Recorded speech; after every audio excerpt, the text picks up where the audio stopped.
The bamboo outside your window sways gently with the morning wind. Each stalk bends but does not break.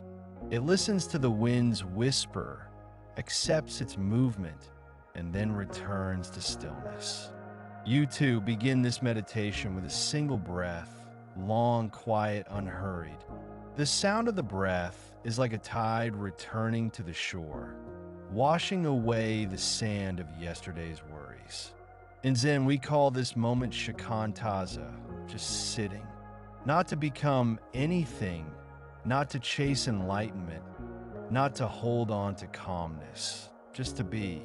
You let go of the mind's constant reaching, and in return, something quiet awakens. Non-attachment is not indifference. It is not a cold heart or a lack of care. It is the freedom that blooms when you stop clinging to what constantly changes.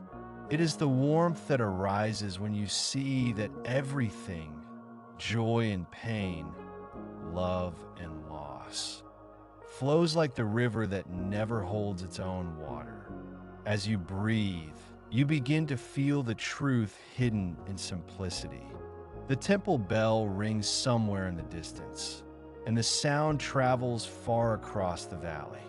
You do not chase it. You simply hear it and then let it fade. This is non-attachment, the art of allowing every sound, every thought, every feeling to come and to go without grasping.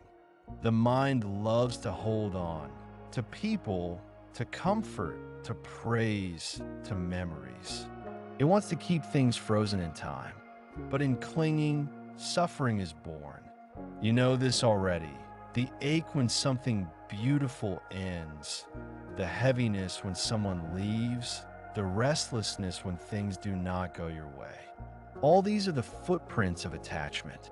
A Zen master once said, "When you let go, the world returns to you in peace."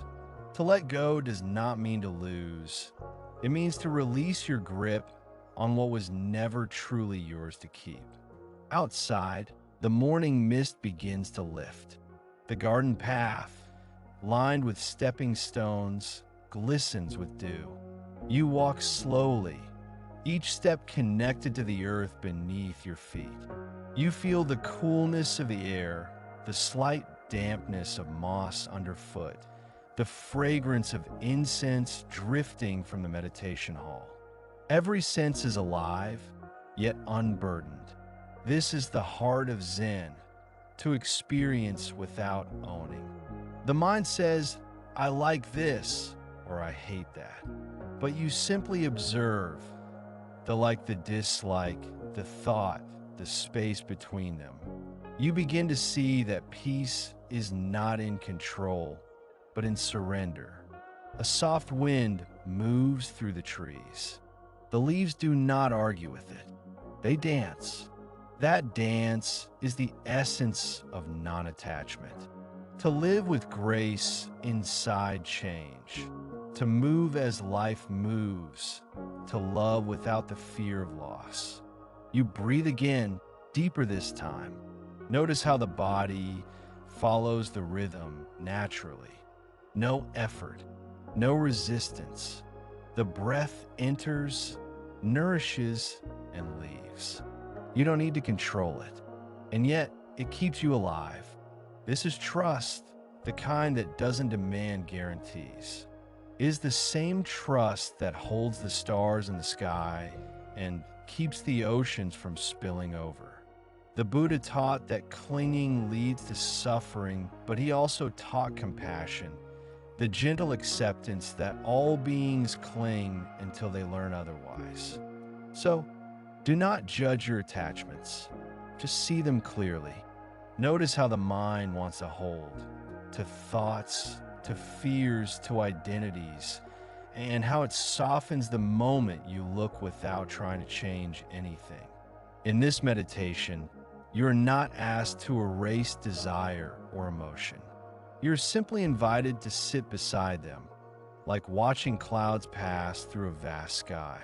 The clouds are not wrong for existing. They move, they shape, They dissolve, and still, the sky remains untouched. You're that sky. You're not the thoughts that flicker through you, nor the emotions that rise and fall. You're the space that allows all things to appear and disappear. And when you realize this, a quiet joy takes root. A joy not dependent on outcomes or possessions, but born from simple being. In the old Zen temples of Kyoto, monks sweep fallen leaves every morning, even though the wind will scatter new ones by noon. They do not sweep for results. They sweep because the act itself is complete. In every stroke of the broom, there is mindfulness. In mindfulness, there is peace. And in peace, there is freedom from the need for permanence. So as you listen, imagine yourself there, barefoot on smooth stone floors, the faint sound of water dripping from a bamboo fountain nearby. Each droplet echoes in your chest like a heartbeat. You sit by the koi pond, watching the fish glide beneath the surface. They do not fight the current, they move with it. That movement is the way, the Tao, is what the ancients meant when they said, flow with life, not against it. You're not separate from the river. You are water learning to flow again. When you cling to nothing, you receive everything. When you stop demanding from life, life begins to reveal its natural perfection. The journey of this meditation will unfold through 20 Zen stories. Each story will be a reflection of non-attachment in its own form. The monk who learns to release pride, the mother who lets go of sorrow, the traveler who discovers stillness, the sage who laughs at loss. Each tale will be simple, yet each will hold a mirror up to your heart. You may see yourself in these characters, in their hesitation, in their longing, in their peace. Do not rush to understand them. Let them breathe inside you. Between stories, you may pause and listen, not just with your ears, but with your entire being. Because Zen is not learned through thinking, it is remembered through silence. As you prepare to hear the first story, breathe once more, slowly, like the tide returning home. You're not running away from the world. You're learning to meet it with open hands. Let go of yesterday. Let go of expectations. Let go of even this meditation having to work. Just breathe and notice the life that is already here, quietly perfect without your effort. The bamboo sways again outside your window. It bends gracefully to the wind, yet its roots remain strong. That is what it means to live without clinging, to be soft but not weak, to care but not crave, to love but not possess. You bow in silence. The candle flickers. The bell sounds once more, low and lingering. It is time to listen. The stories begin. Story 1. The Monk and the Floating Leaf. Morning mist curled through the mountain valley like a living breath. The sun had not yet risen above the peaks, and the monastery still slept in silence. Only the sound of dripping water from the eaves broke the stillness, each drop a small world returning to the earth. You sit beneath the old maple tree near the stone bridge. Its branches are bare, except for one remaining leaf, red as autumn's farewell. The leaf trembles gently, caught between holding on and letting go. A monk named Ren-shin walks slowly across the bridge. His robes brush the stone, his sandals damp with dew. He stops beside you without speaking, watching the leaf sway. For a moment, the two of you simply stand there, breathing in the chill air that smells faintly of pine and rain. Then, without warning, the wind sighs through the valley, soft but certain. The leaf finally releases its grip and drifts down. It turns once, twice, like a dancer bowing after a long performance, before resting upon the surface of the stream.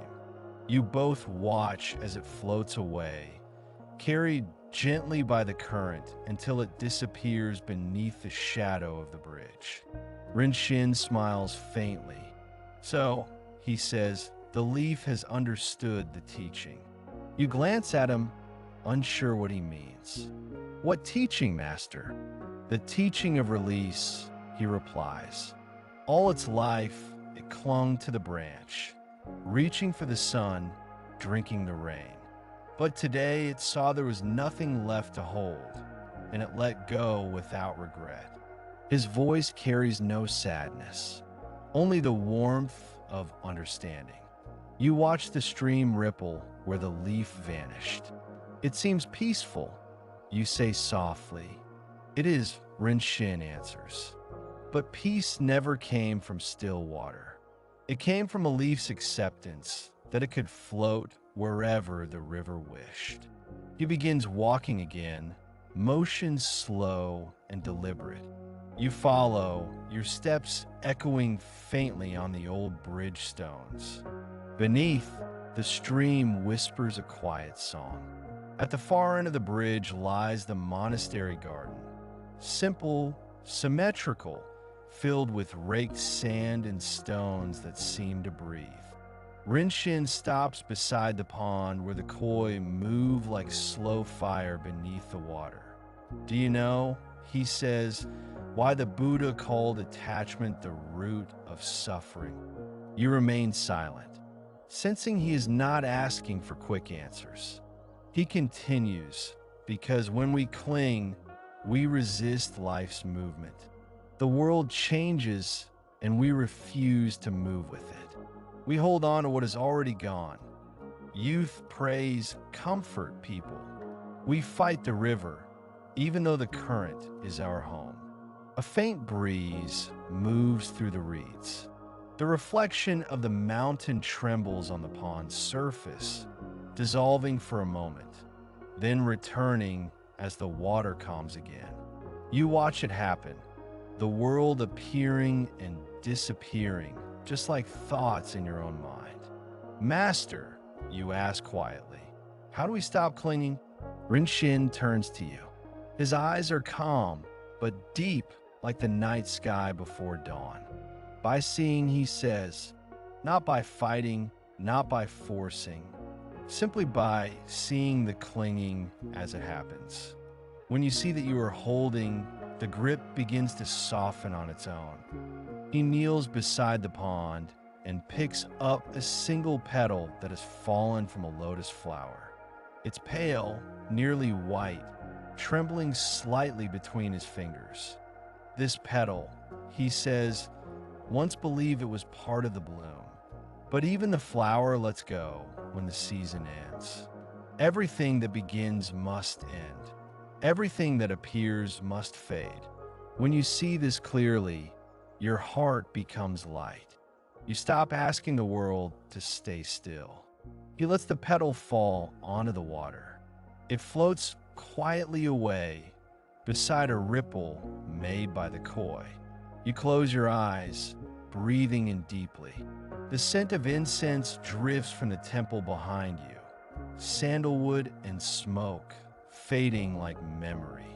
You realize how often your mind clings to words you wish you'd said, to things you wish had gone differently, to the image of who you think you should be.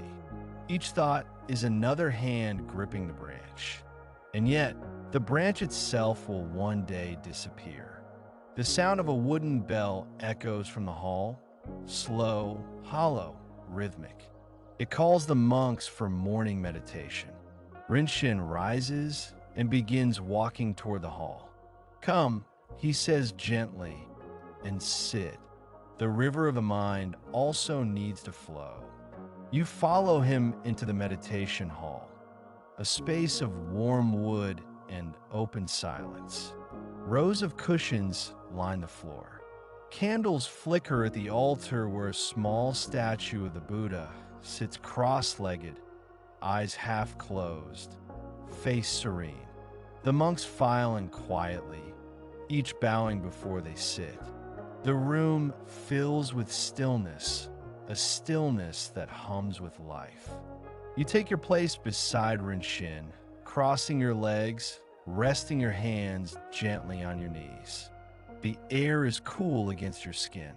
Your heartbeat is slow. Outside, the first light of dawn touches the horizon, painting the shoji screens with faint gold. Rinchen speaks softly. Breathe in, feel the breath entering. Breathe out, feel it leaving. Do not cling to the breath. Do not push it away. Just watch. You obey. For a few moments, the mind tries to grasp the rhythm, to control the breathing, to make it smoother, longer, quieter. Then, as the minutes pass, effort fades. The breath breathes itself. The mind grows still like the pond outside. You begin to notice. Each thought that arises tries to hold on to something, a plan, a memory, a desire. They come and they go. You do nothing. You watch as the leaf watches the wind. Time dissolves.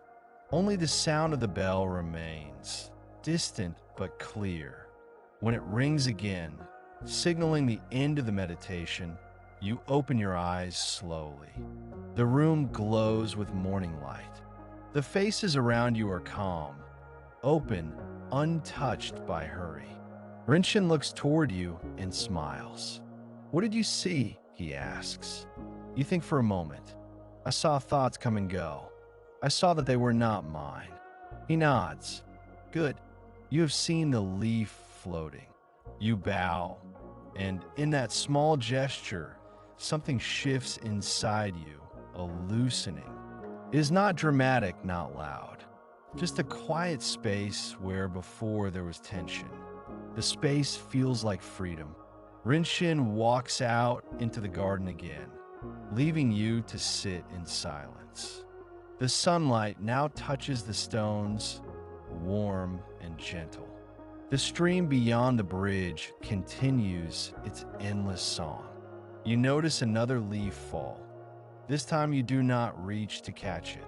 You simply watch it drift, turning slowly, free in the air. In that moment, you understand. Non-attachment is not about losing things. It is about letting things move through you without resistance, the way light passes through clear water. It is to love fully, to care deeply, and yet to know nothing can truly be held. The more you try to own the world, the less space remains to receive it. You bow once more, this time not to anyone or anything, but to life itself, flowing, impermanent, whole. The wind moves softly through the bamboo. The sound is like a whisper, "Let go." And you do. Story 2. The Fisherman and the Empty Net. The sea before dawn is neither dark nor bright, only vast. You stand upon its edge, listening to the tide breathing against the rocks. The wind tastes of salt, and the horizon fades into a mist that swallows both water and sky. Somewhere far away, a bell from a fishing boat echoes. One long, hollow sound that seems to hang in the air before dissolving into silence. A fisherman named Haru kneels by a small wooden boat, mending his net. His hands are rough from years of labor, but his movements are delicate, thread passing through thread, weaving patience into each knot. For 30 years, he has lived by this sea, rising before sunrise, returning only when the sky burns with dusk. Every day, he prays for full nets. Every night, he counts the catch and whispers thanks, or sometimes quiet disappointment. This morning feels different. The air is heavy, unmoving. Even the waves seem hesitant. Haru glances at the horizon and sighs. Not a good omen, he mutters. Still, he pushes his boat into the water and begins to row. The oars dip into the sea, slow and rhythmic. With each pull, the world narrows, just the creak of wood, the soft slap of waves, and the faint scent of kelp drifting on the wind. He rows until the shore disappears. Then he stops, lowering his nets into the depths. The ocean receives them without reply. Hours pass. The sun rises higher, warming his face, but the nets remain still. No tug, no movement. The fisherman frowns. He pulls the first net back in, empty. The second, empty. The third, nothing but seaweed and shells. His heart sinks. Why today? He murmurs. Have I angered the spirits? He casts again and again, but the sea remains silent. Frustration begins to tighten in his chest. He clenches the oar, striking the water. Why do I give you everything? He says, and you give me nothing. The sea answers only with ripples. From afar, a small voice calls out, the voice of an old monk walking along the cliff path above. The monk has been watching, his straw hat tilted low, his robes fluttering slightly in the breeze. He calls down gently, "What are you searching for, fisherman?" Haru looks up, shading his eyes. "Fish," he shouts back, voice echoing. But the sea has taken pity on no one today. The monk smiles faintly. Perhaps it is not pity you lack, but space. Space. Haru repeats, puzzled. I have plenty of space. Look at this vast ocean. The monk gestures toward the boat. No, he says softly, space inside your heart. You cast your nets too full. Haru scowls. Too full? They're empty. Not your nets, says the monk. Your mind. The words linger in the air like drifting clouds. Haru stares up, unsure how to respond. The monk's figure stands still against the morning light, small yet unmoving, like a rock that understands the tide. After a long silence, Haru sighs. Then tell me, old man. He says, what should I do? The monk chuckles softly. Stop fishing for what you demand. Fish for what appears. Haru frowns, not understanding. But the monk is already turning away, his voice carried by the wind. Let go of what you expect. The sea gives only when you no longer ask. The fisherman watches him disappear down the path. For a while, he sits in his boat, staring at the shimmering surface of the water. He feels foolish, angry one moment, humbled the next. He breathes slowly, hearing the sound of his own heartbeat over the faint hum of the sea. He closes his eyes. The boat sways gently beneath him. The warmth of the sun settles on his shoulders, and he realizes he's been holding his or too tightly. He releases his grip, and for the first time in hours, the tension in his body eases. He takes a long breath and whispers, "All right, I'll stop fighting." He lowers his nets again, not with desperation, but simply because it is what he does. Then he leans back, lying against the wood, and lets the boat drift. The oars rest beside him, idle. He listens to the wind brushing over the water, to distant gulls, to the deep rhythm beneath the surface. He stops thinking about fish, about hunger, about tomorrow. He simply drifts, breathing, feeling the boat rock with each gentle wave. Minutes stretch into something timeless. Then, something unexpected happens. A sudden movement shakes the net. Haru opens his eyes, startled. He pulls gently. It's heavy. He draws the net in, slowly, carefully. As it rises, he sees flashes of silver beneath the water. Dozens of fish, alive and wriggling, caught without effort. He stares in disbelief. Ow! Then he remembers the monk's words. Let go of what you expect. The sea gives only when you no longer ask. He begins to laugh, quietly at first, then fully from a belly. It's not the laughter of victory, but of freedom. He realizes it was never about the fish. It was about the weight he carried, the need to control what cannot be controlled. He looks down at the water. You are wiser than I, old sea, he says softly.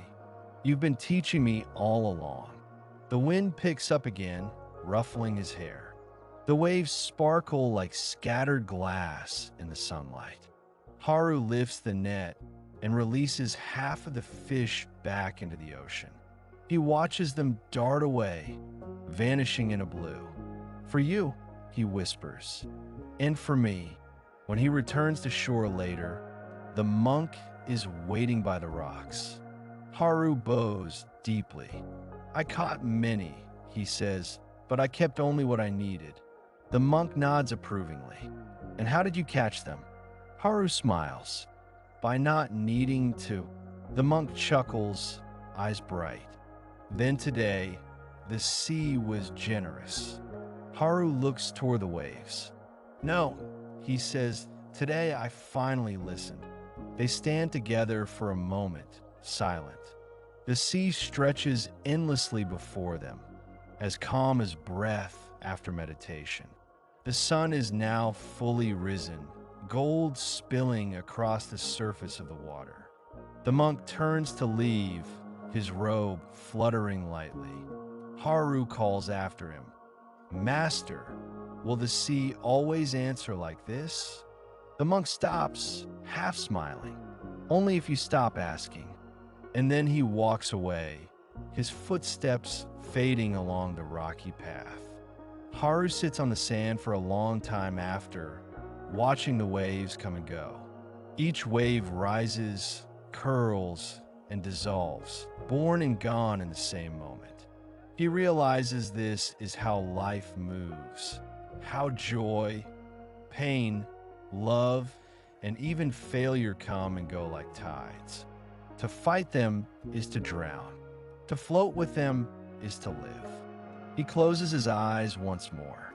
The sound of the waves becomes the sound of his own breath.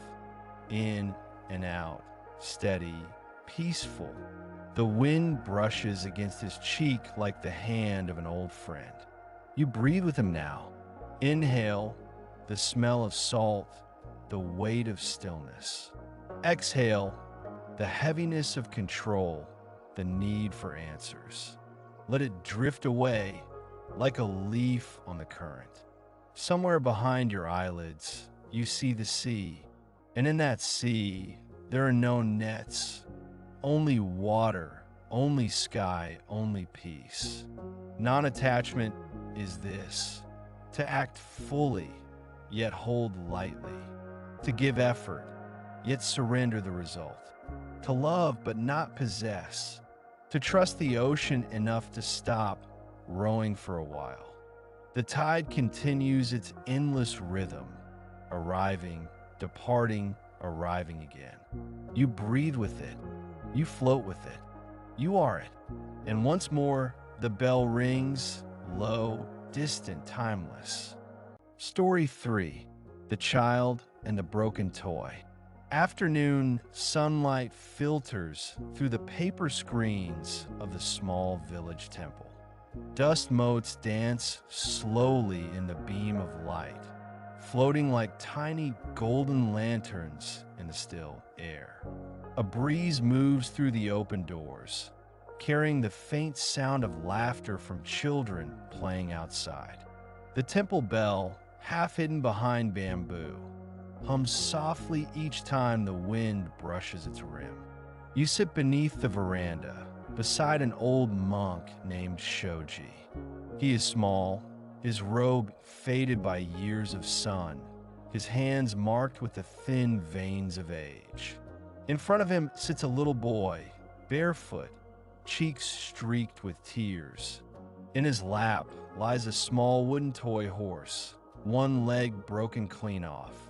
Shoji looks at the child quietly for a long while before speaking. "Tell me, what happened?" The boy sniffles, wiping his nose with the back of his hand. "It fell," he says. "It was my favorite toy. Father carved it for me." He holds it up helplessly. "Now it's ruined." Shoji takes the toy gently, examining it under the sunlight. The broken leg dangles loosely, but the body is smooth, polished by years of touch. "It's very beautiful," the monk says softly. "Your father must love you deeply to carve this." The boy nods. "He made it when I was little. I kept it safe every day." His voice trembles. "But now it's gone." Shoji smiles kindly. "Gone? It's still here, isn't it?" The boy frowns. "But it's broken. It's not the same anymore." The monk sets the toy down beside them on the veranda rail. "Things are always changing, little one. Nothing stays the same, even the things we love.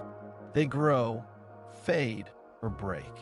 But love doesn't end when form changes." The boy looks unconvinced. "But I want it like before." Shoji nods slowly. "I understand. You miss what was."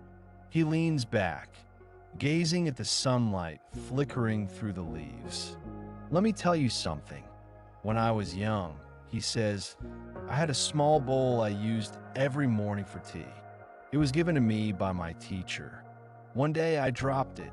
It shattered on the floor, pieces everywhere.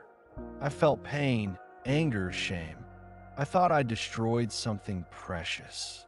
He pauses, his eyes following a cloud moving lazily across the sky. "But my teacher only smiled. He said, 'Now you have many small bowls for sharing.'" Shoji chuckles softly. "At first, I thought he was teasing me. But later, I understood things are only broken when we cling to how they used to be." The boy stares at the monk's face, puzzled but listening. Shoji continues, "This horse of yours, perhaps it will never stand the same way again. But maybe it can still remind you of your father's love. Maybe now, every time you see it, you will remember his hands carving it for you. Maybe that memory is worth more than the horse itself." The child runs his fingers along the smooth wooden mane. "It still feels warm," he whispers. "Yes," Shoji says, smiling, "because love doesn't die when things break. Only our expectations do." For a while, they both sit in silence. The temple bell rings faintly, a hollow, peaceful sound that drifts into the sky and vanishes. After some time, Shoji rises and walks inside. He returns with a small box of golden powder and a brush. "What is that?" asks the boy.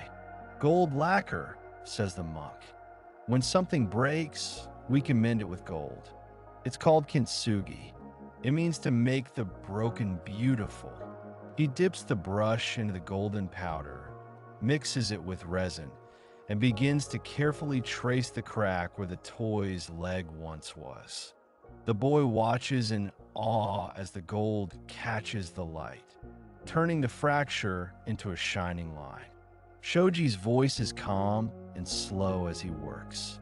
"You see, we are all like this toy horse. Life will crack us, through loss, through time, through change.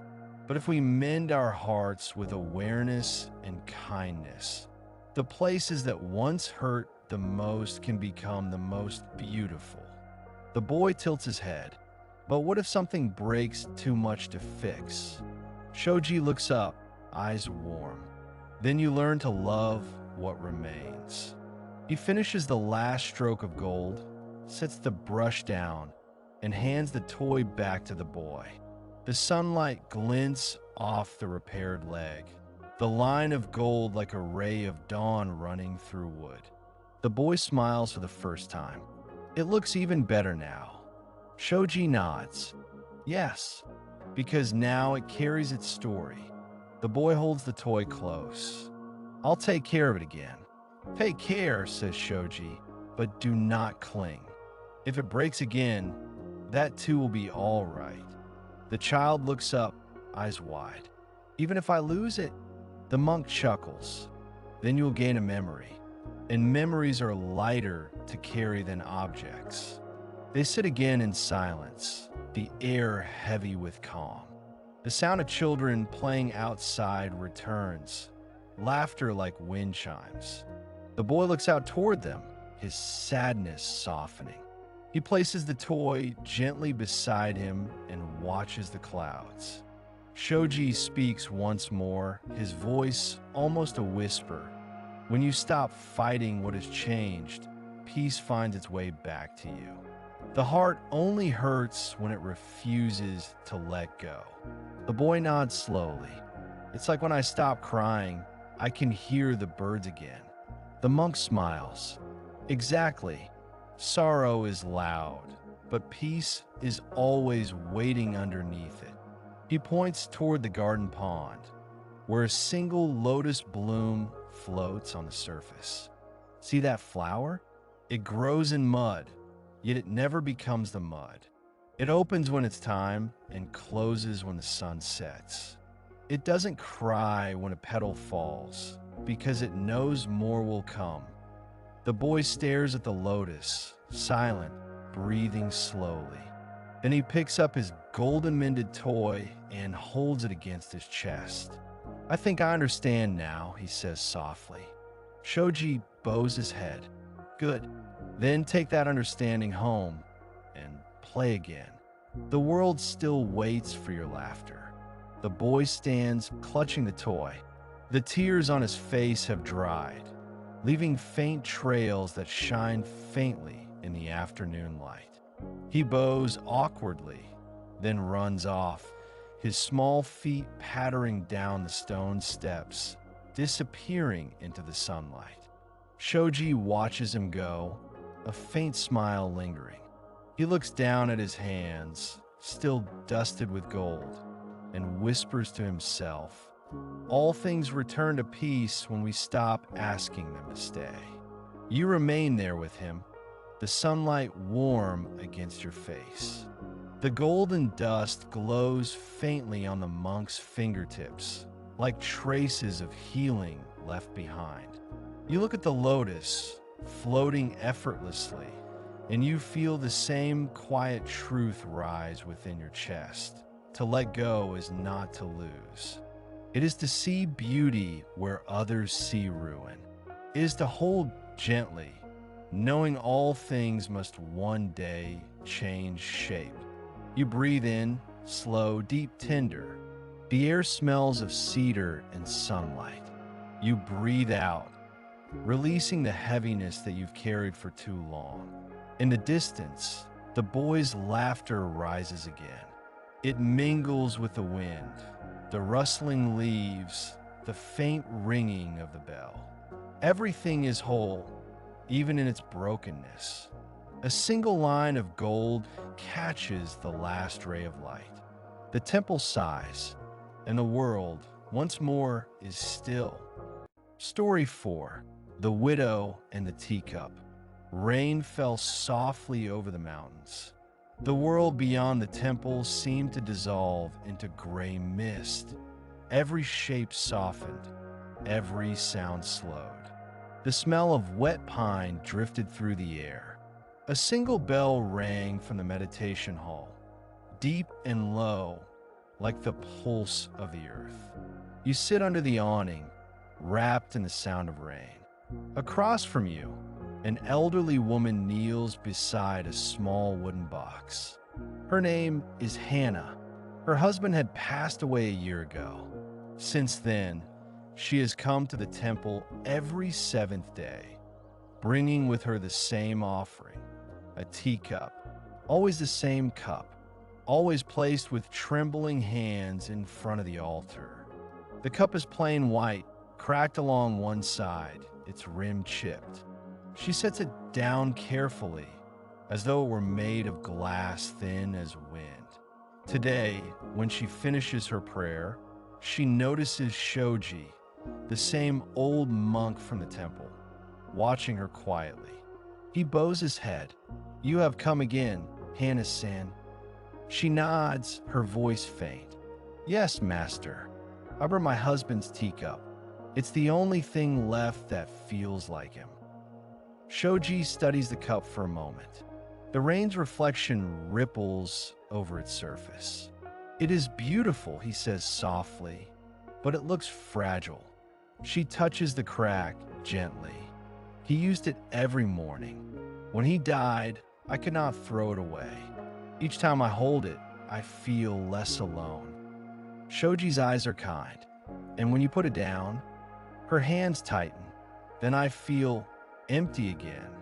The monk nods slowly, gazing at the falling rain. "I once heard a story," he says. "Would you like to hear it?" She nods without hesitation. "Long ago," Shoji begins, "a woman lost her husband in a storm much like this one. She carried his robe wherever she went, even in summer. It became her comfort and her prison. One night, an old monk visited her. He asked to see the robe. She showed it to him, proud and tearful. The monk smiled and said, 'Beautiful cloth. But tell me, do you want his warmth or the cloth's weight?' She didn't understand. So the monk placed the robe over her shoulders and said, 'He gave you warmth when he lived. The cloth only gives you the memory of that warmth. You're clinging to smoke.' When morning came, she burned the robe and sat watching the ashes. And in that stillness, she felt her husband's presence again, not in the cloth, but in her own heart." Shoji paused, letting the rain speak for a while. Hannah looks down at the cup, her fingers trembling. "You mean I should throw it away?" The monk smiles faintly. "Not throw. Understand. There's a difference. If you throw it, you act from resistance. If you understand, you act from peace." He takes the cup gently, holding it up so the rain light touches the crack. "Everything breaks, Hannah-san. Bodies, houses, even mountains.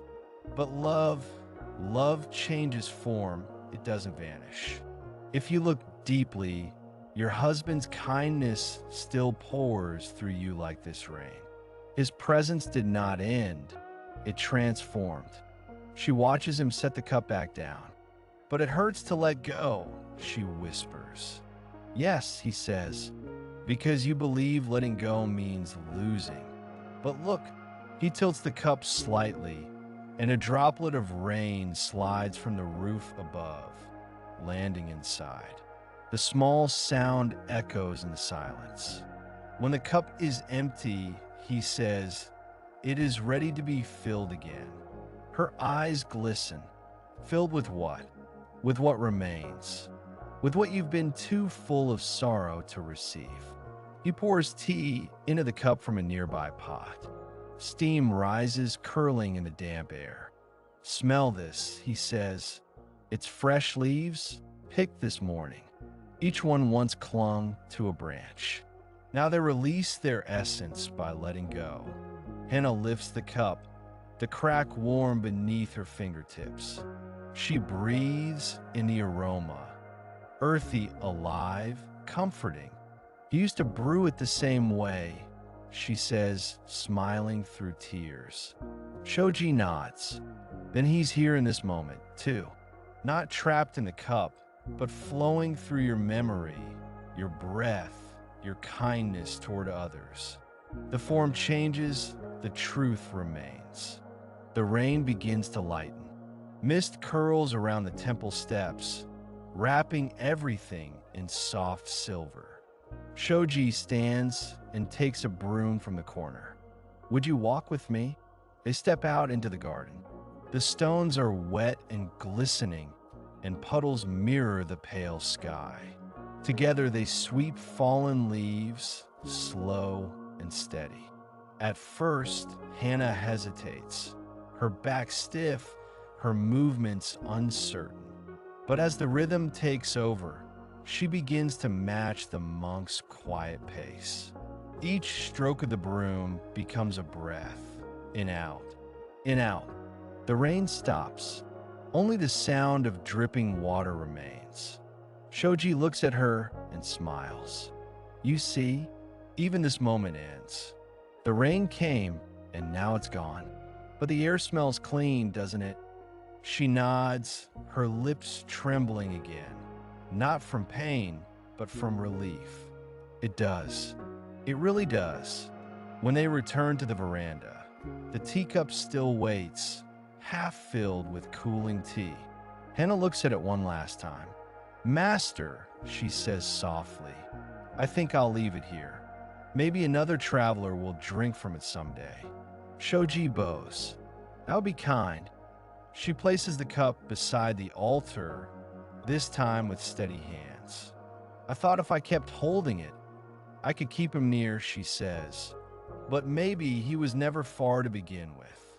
The monk nods, eyes bright with quiet joy. You have discovered the heart of non-attachment, to remember without clinging, to love without needing possession.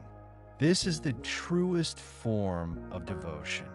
She looks at the cup one more time, the crack glinting faintly in the light, and then turns toward the path leading down the mountain.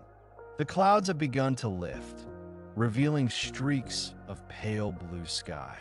Shoji watches her go until she disappears among the pines. Then he picks up the teacup, pours out the cool tea into the garden, and places the cup upside down on the altar, a symbol of completion. The rain has stopped completely now. Sunlight falls across the temple floor, bright and forgiving. A sparrow lands on the railing, shakes its wings, and sings. A sound so simple it breaks the silence like a smile. You close your eyes and breathe in the scent of the wet earth. You feel the same release Hannah felt, the untying of a knot deep inside your chest. You realize that what you've been holding, the memory, the regret, the fear, was never the person, never the love itself. It was only the cup. And now, by letting it go, you feel warmth again, not in the object, but in your being. Non-attachment is not forgetting. It is remembering with peace.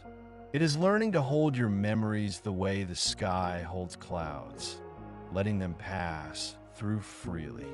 You breathe once more, slow and full.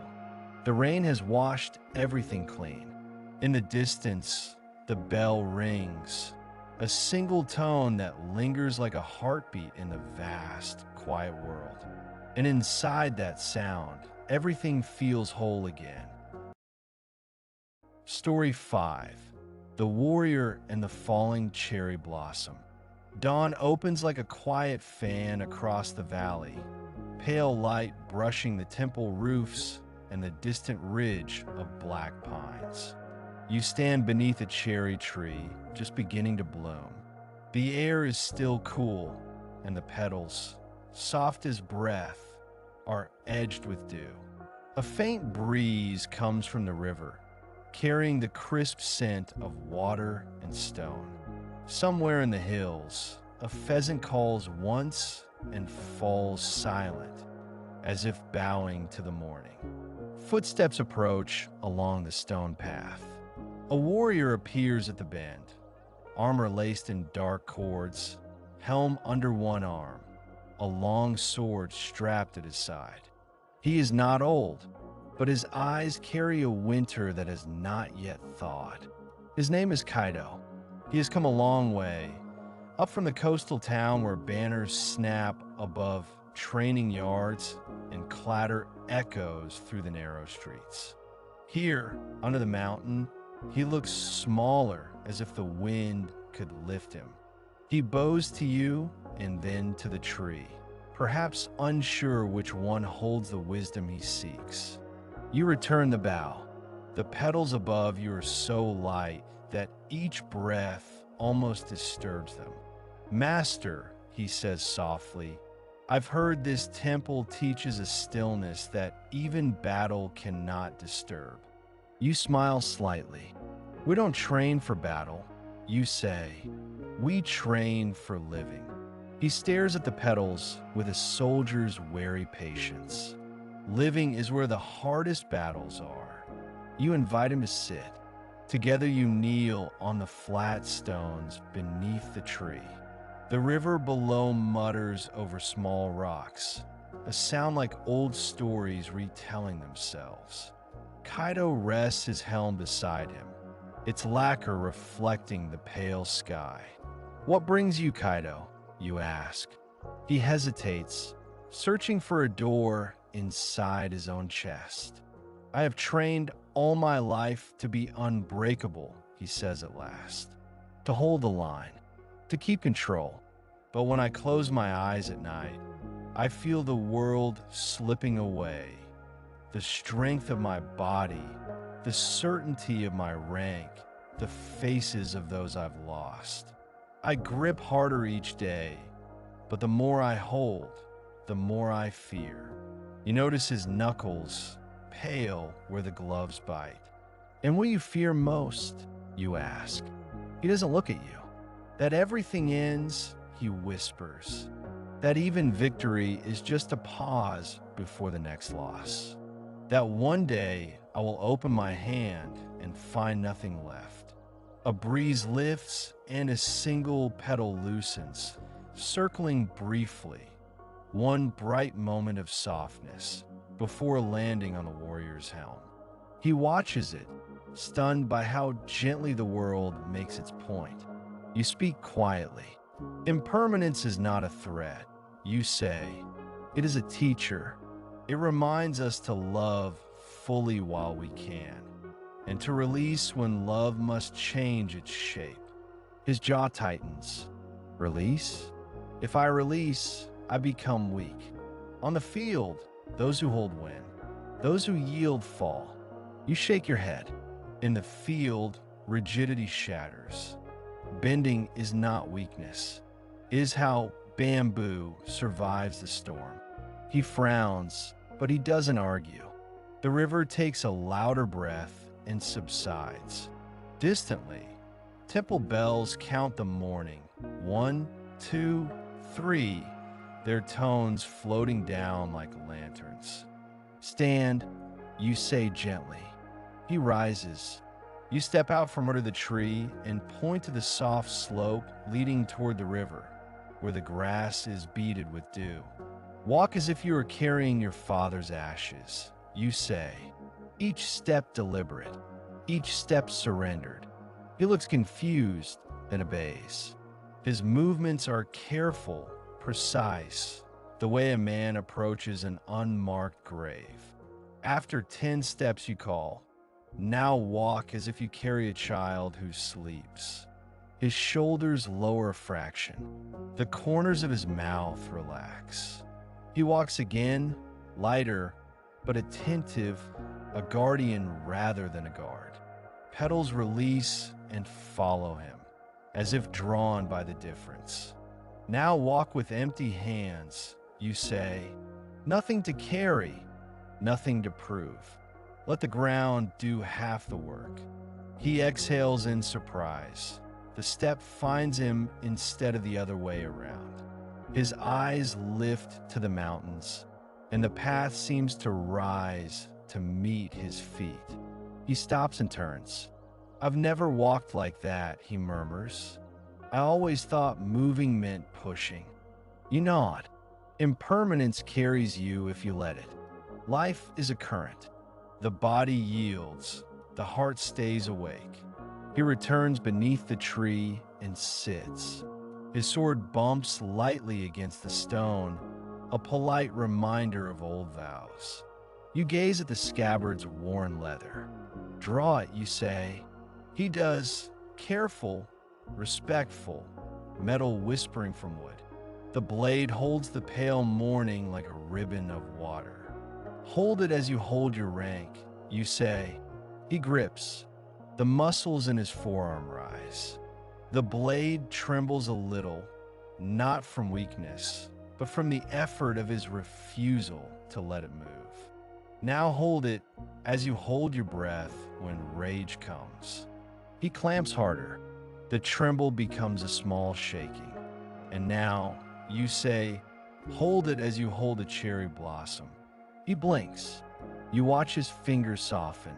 The sword steadies. The shaking stops.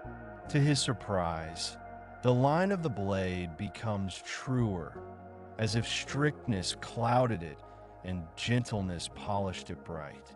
His eyes widen. I didn't lose control, he says. I lost tension. Control and tension are not the same, you reply. Tension is a poor imitation of presence. Presence needs no clenching.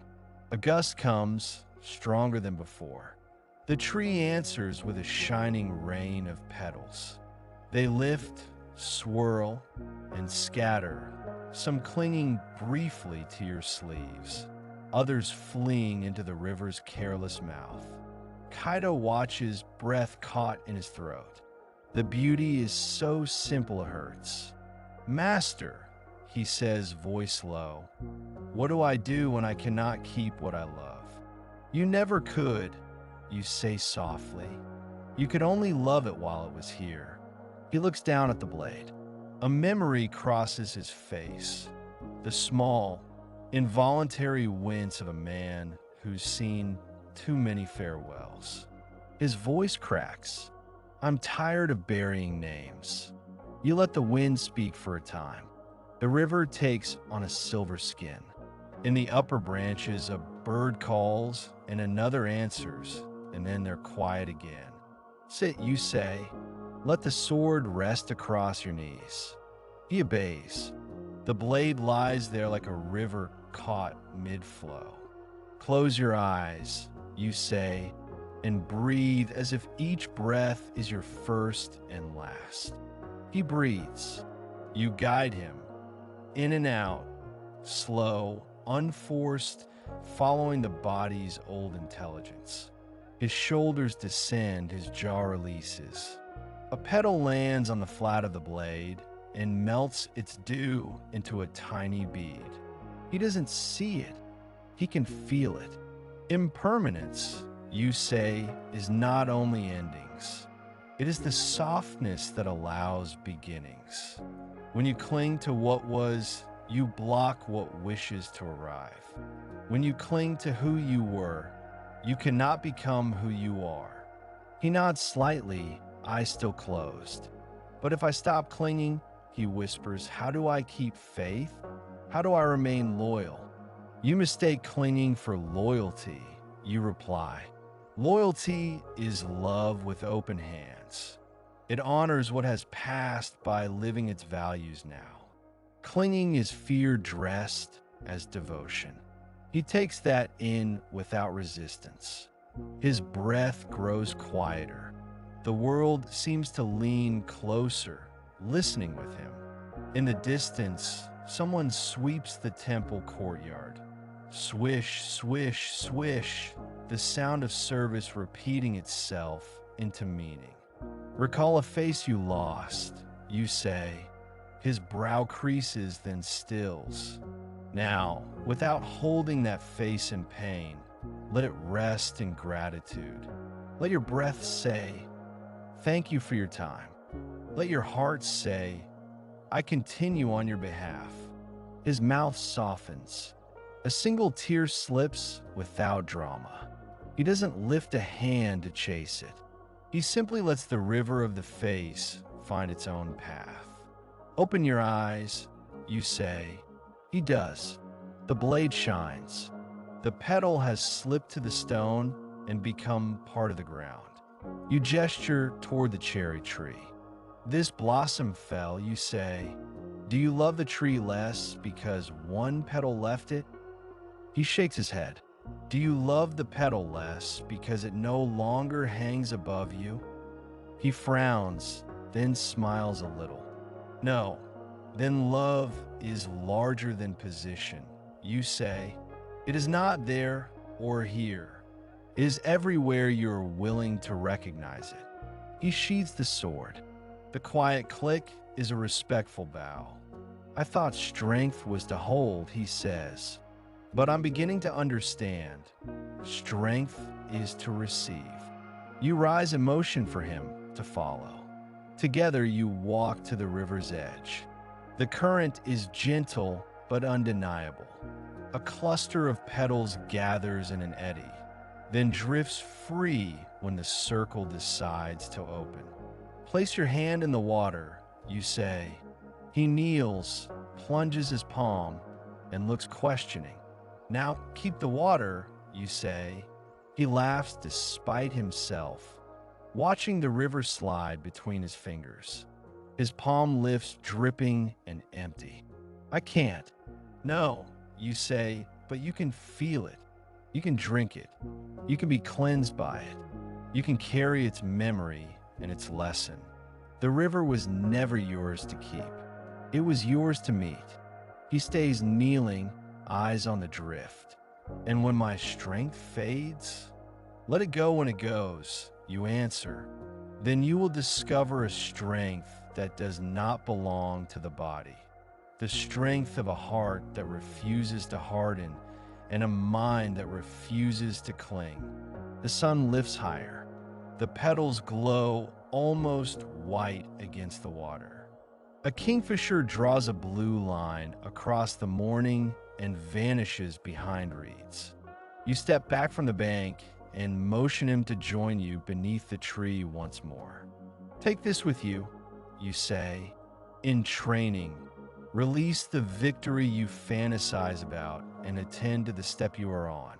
In battle, release the fear of loss and attend to protection and mercy.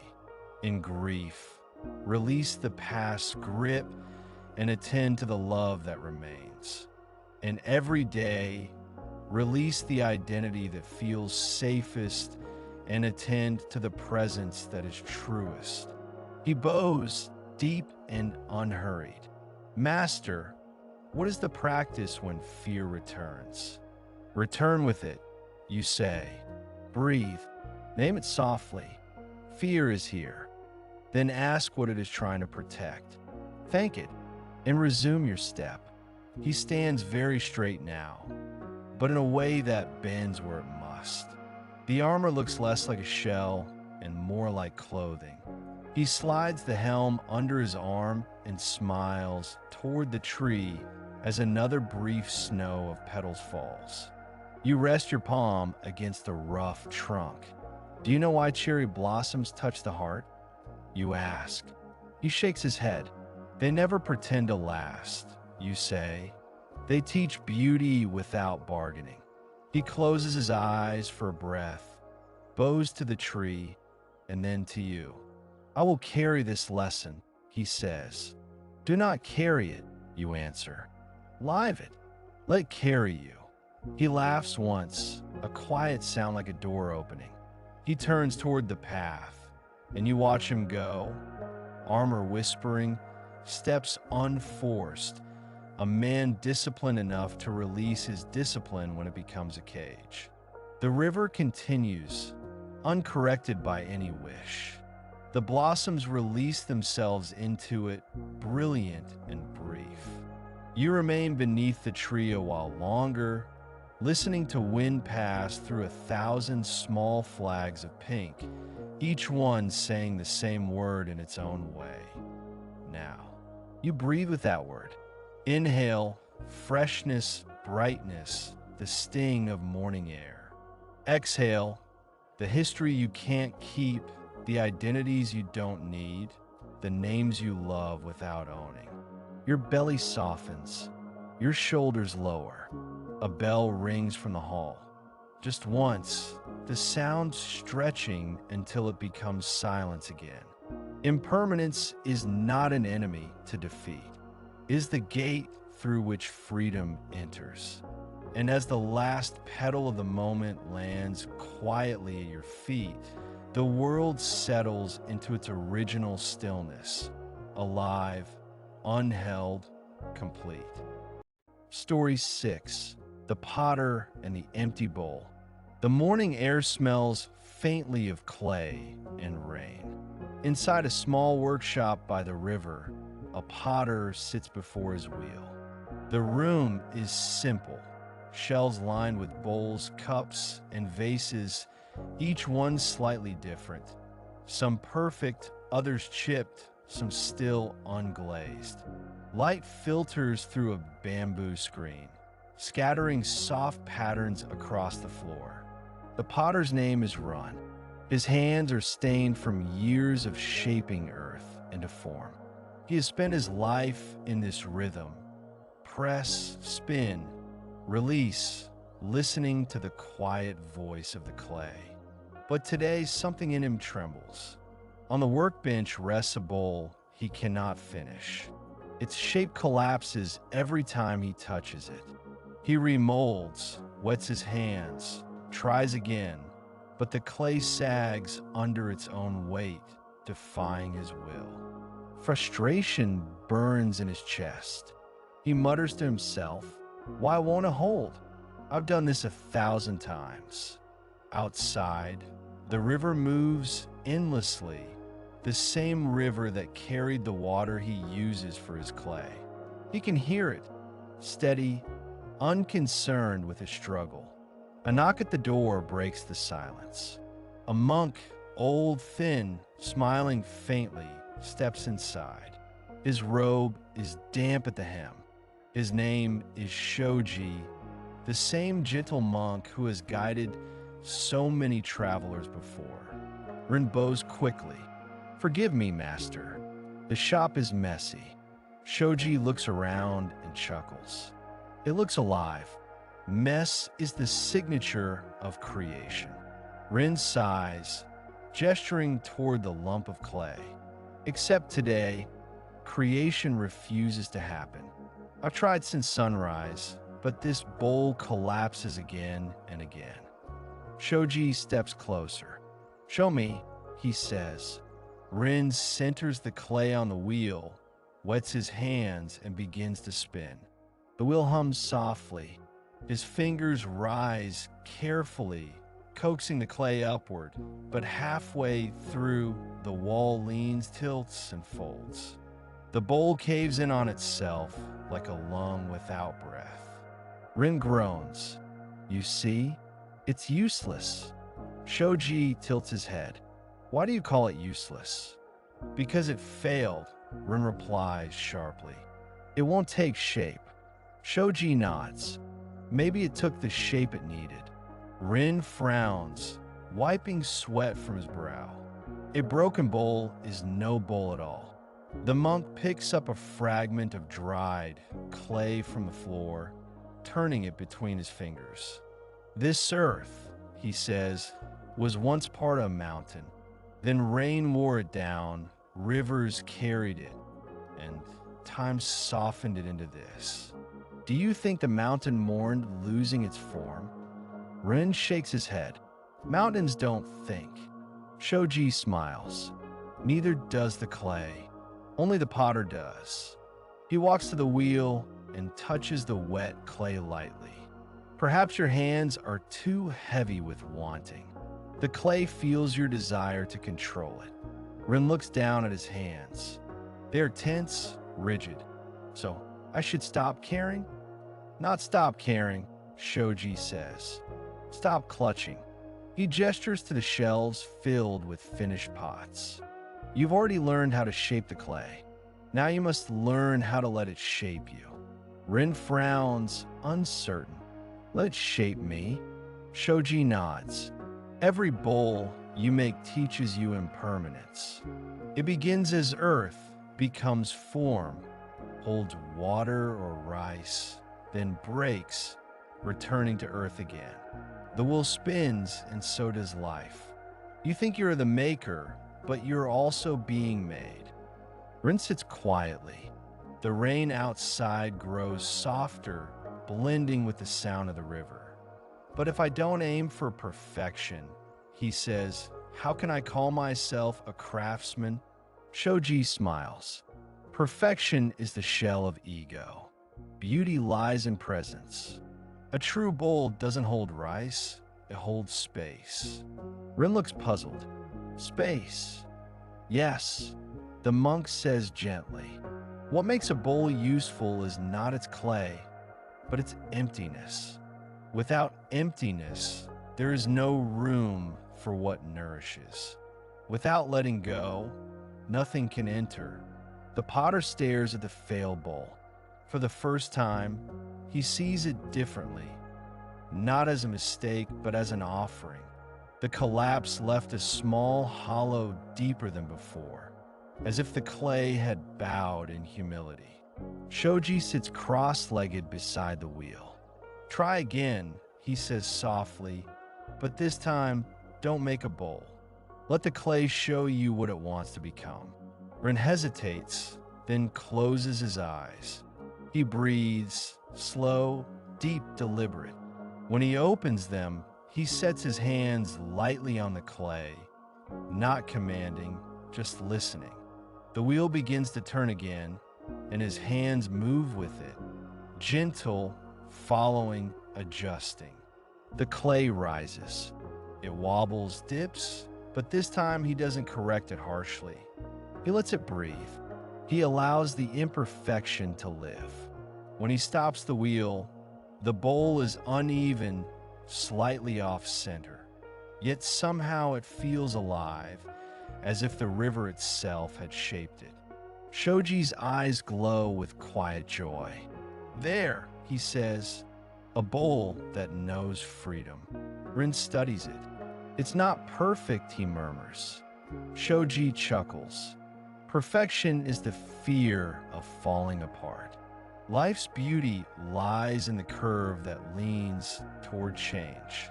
Rin sets the bowl aside and leans back, exhaling. The tension in his shoulders melts. When I stop forcing it, he says, the clay felt softer. Shoji nods. That is the way of all things. The heart, too, softens when we stop forcing it to hold what it cannot. He rises slowly, brushing the clay dust from his robe. When you drink from this bowl, remember, what you taste is not the clay, but the emptiness inside it. That emptiness is sacred. It is where life happens. Rin bows deeply. I understand now. I was afraid of the collapse, but maybe the collapse was the lesson. Shoji smiles. Collapse is the doorway to humility. In the emptiness that follows, wisdom grows. As he turns to leave, the monk pauses at the doorway. Do you know the most beautiful moment in a potter's work? Rin shakes his head. When the wheel stops, Shoji says, because then for a heartbeat, everything is still, clay, breath, and maker all equal. Then he steps out into the rain and disappears down the path. Rin stands in the quiet workshop, listening to the river's soft hum. He looks at the bowl again, uneven, open, fragile, and feels a strange peace rise within him. He places it on the shelf beside his other works. It looks nothing like them, yet it seems truer than all the rest. He sits before the wheel once more, but this time he doesn't reach for clay. He simply watches the space before him. The emptiness that once made him restless now feels infinite, welcoming. The sound of the river deepens. The world slows. You too, sit with him now. You notice how the quiet hum of the wheel fades into the sound of your own breathing. You realize how often you've tried to mold life with rigid hands, shaping outcomes, forcing meaning, fearing collapse. But here, in the rhythm of stillness, you see that emptiness is not loss. It's readiness. It's the moment before the next creation, before the next breath. You breathe in, you breathe out. Nothing to control, nothing to fix. Just presence, pure, round, endless. The rain outside lightens to a drizzle, each drop forming tiny circles on the surface of the river. They expand outward, merging, disappearing, leaving only calm water behind. Rin closes his eyes, smiling softly.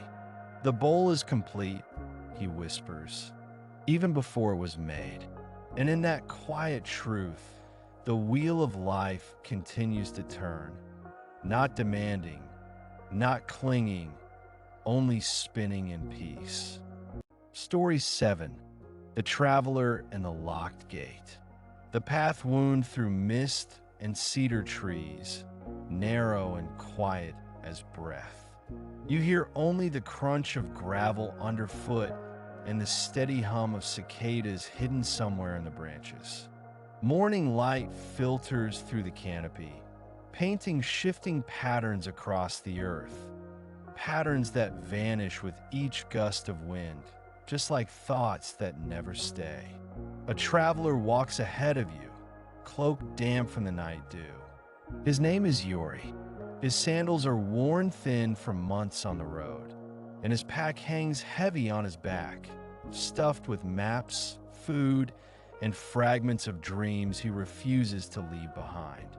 For weeks, Yuri has followed this road, seeking a temple said to hold the secret to peace. Everywhere he stopped, people told him the same thing. You will find the truth at the mountain's gate. And so he walks, always toward that promise, always toward something beyond. At last, he reaches it. A tall wooden gate stands at the path's end, framed by moss-covered stone walls. Two massive doors bound by black iron, their surface aged by rain and time. A weathered sign hangs above it, "The Way Within." Yuri's heart lifts. Finally, he whispers. He drops his pack and steps forward. The gate does not move. He pushes harder, still nothing. Locked. He searches for a latch, a keyhole, a handle, but there is none. Only the grain of old wood, silent and unyielding. Frustration rises in his chest. "I've come so far," he mutters. He knocks again, harder this time. "Open." His voice echoes through the forest, startling a bird from the branches. No reply comes, only the sound of its wings fading into the distance. He sits before the gate, exhausted. The sun climbs higher, sweat beads on his brow. He thinks, maybe the monks inside are testing me. He waits. An hour passes. 2. Nothing changes. He sighs and slumps against the stone wall. All this way for a door that won't open.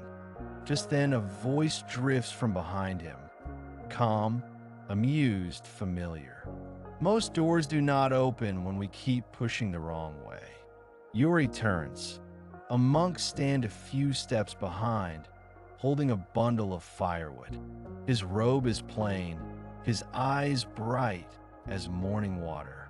It's Shoji, the same wandering monk who appears wherever a lesson waits to be learned. Yuri bows deeply. "Master, I've searched for this gate for months, but it's locked. Please, tell me how to open it." Shoji studies him for a moment, then sets down his bundle. "And what will you do once it opens?" Yuri blinks. "Find peace." The monk smiles gently. Peace is not found inside walls. If it were, I would have built 1,000 gates myself. But this gate, Yuri insists, it leads to the temple of the inner way. Everyone said that's where enlightenment lies. Shoji laughs quietly. Then perhaps they, too, were still searching for a gate.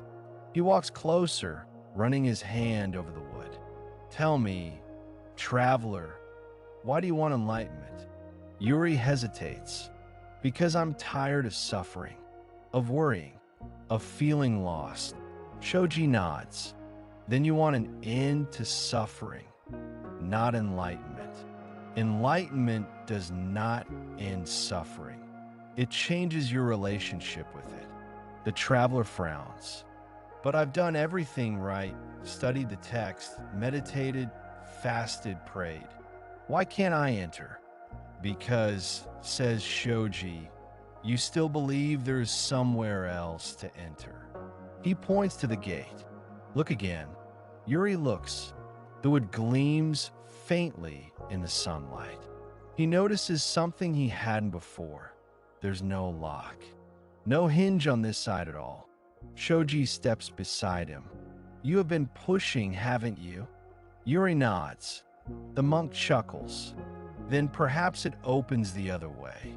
Yuri blinks, then grips the edge of the door and pulls. To his astonishment, it swings open easily, silent, effortless. Beyond the gate, there is no grand temple, only the same forest path, stretching forward exactly as before. The same trees, the same sunlight, the same world. Yuri stares, confused. This can't be it, he whispers. There must be something more. Shoji's voice softens. There is always more, but not elsewhere. He steps through the gate and gestures for Yuri to follow. You came seeking a sacred place, but the path itself has been sacred all along. Every step, every breath, every frustration, the way within was never behind a door. It was within the one who walked. Yuri stands frozen. Then, I've been chasing what I already had. Shoji nods. That is the tragedy and the miracle of seekers. They walk together along the path. The sound of the river grows stronger somewhere below. Shoji picks up a fallen leaf and twirls it between his fingers. Non-attachment is not just letting go of people or things, he says. It is letting go of the idea that peace waits at the end of effort. Peace is found in the pause between steps. The traveler looks down. His feet are blistered, his sandals torn, his pack heavy with what he thought he needed. He stops, unties the straps, and lets it fall. It lands with a soft thud on the earth. Instantly, his shoulders feel lighter. He takes a breath that feels deeper than any he's taken in years. The air smells of moss and wet bark. Shoji smiles. What does the path feel now? Lighter, Yuri says. Clearer. And what changed? Only me. Then that, Shoji says, is the gate opening again. They walk in silence for a while, until the forest opens into a clearing. In the center stands a small pond, perfectly still, reflecting the sky like a mirror. Shoji kneels and cups water in his hands. Look, he says. Yuri kneels beside him. In the water, he sees his own reflection. Weary, yes, but peaceful. The mind, Shoji says, is like this pond. When you stir with wanting, the surface ripples and nothing is clear. When you stop grasping, everything appears as it is, without distortion. Yuri watches his reflection settle into stillness. So the gate wasn't real.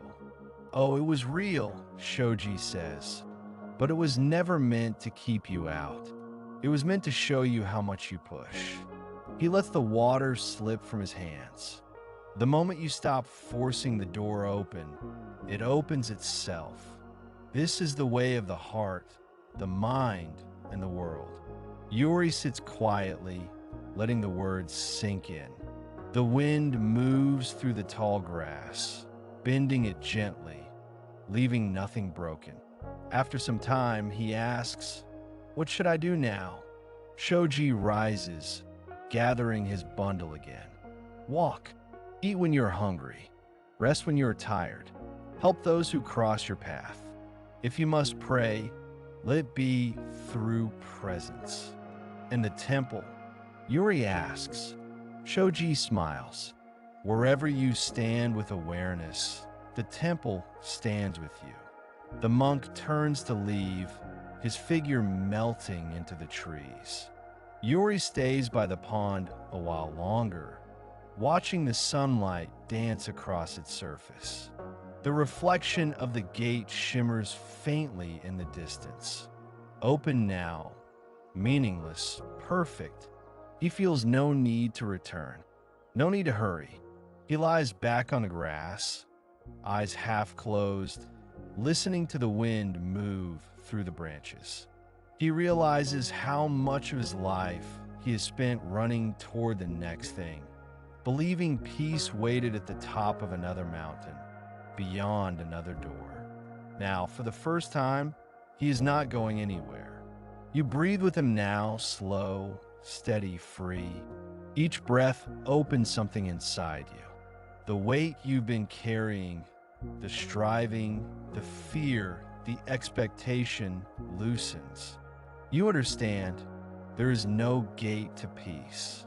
Peace was the one holding the gate all along. The wind softens, the water stills, the forest breathes, and you breathe with it.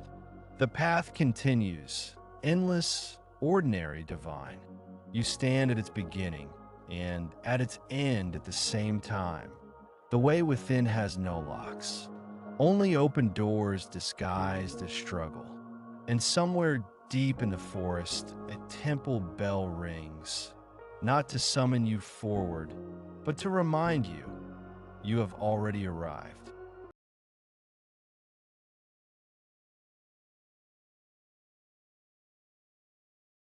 Story 8. The Lantern Maker and the Night Wind. The village slept beneath a sky filled with drifting clouds, their silver edges glowing softly under the light of the moon.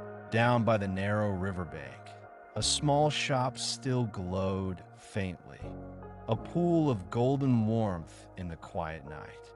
Inside, an old man bent over his workbench, shaping thin bamboo ribs and translucent paper.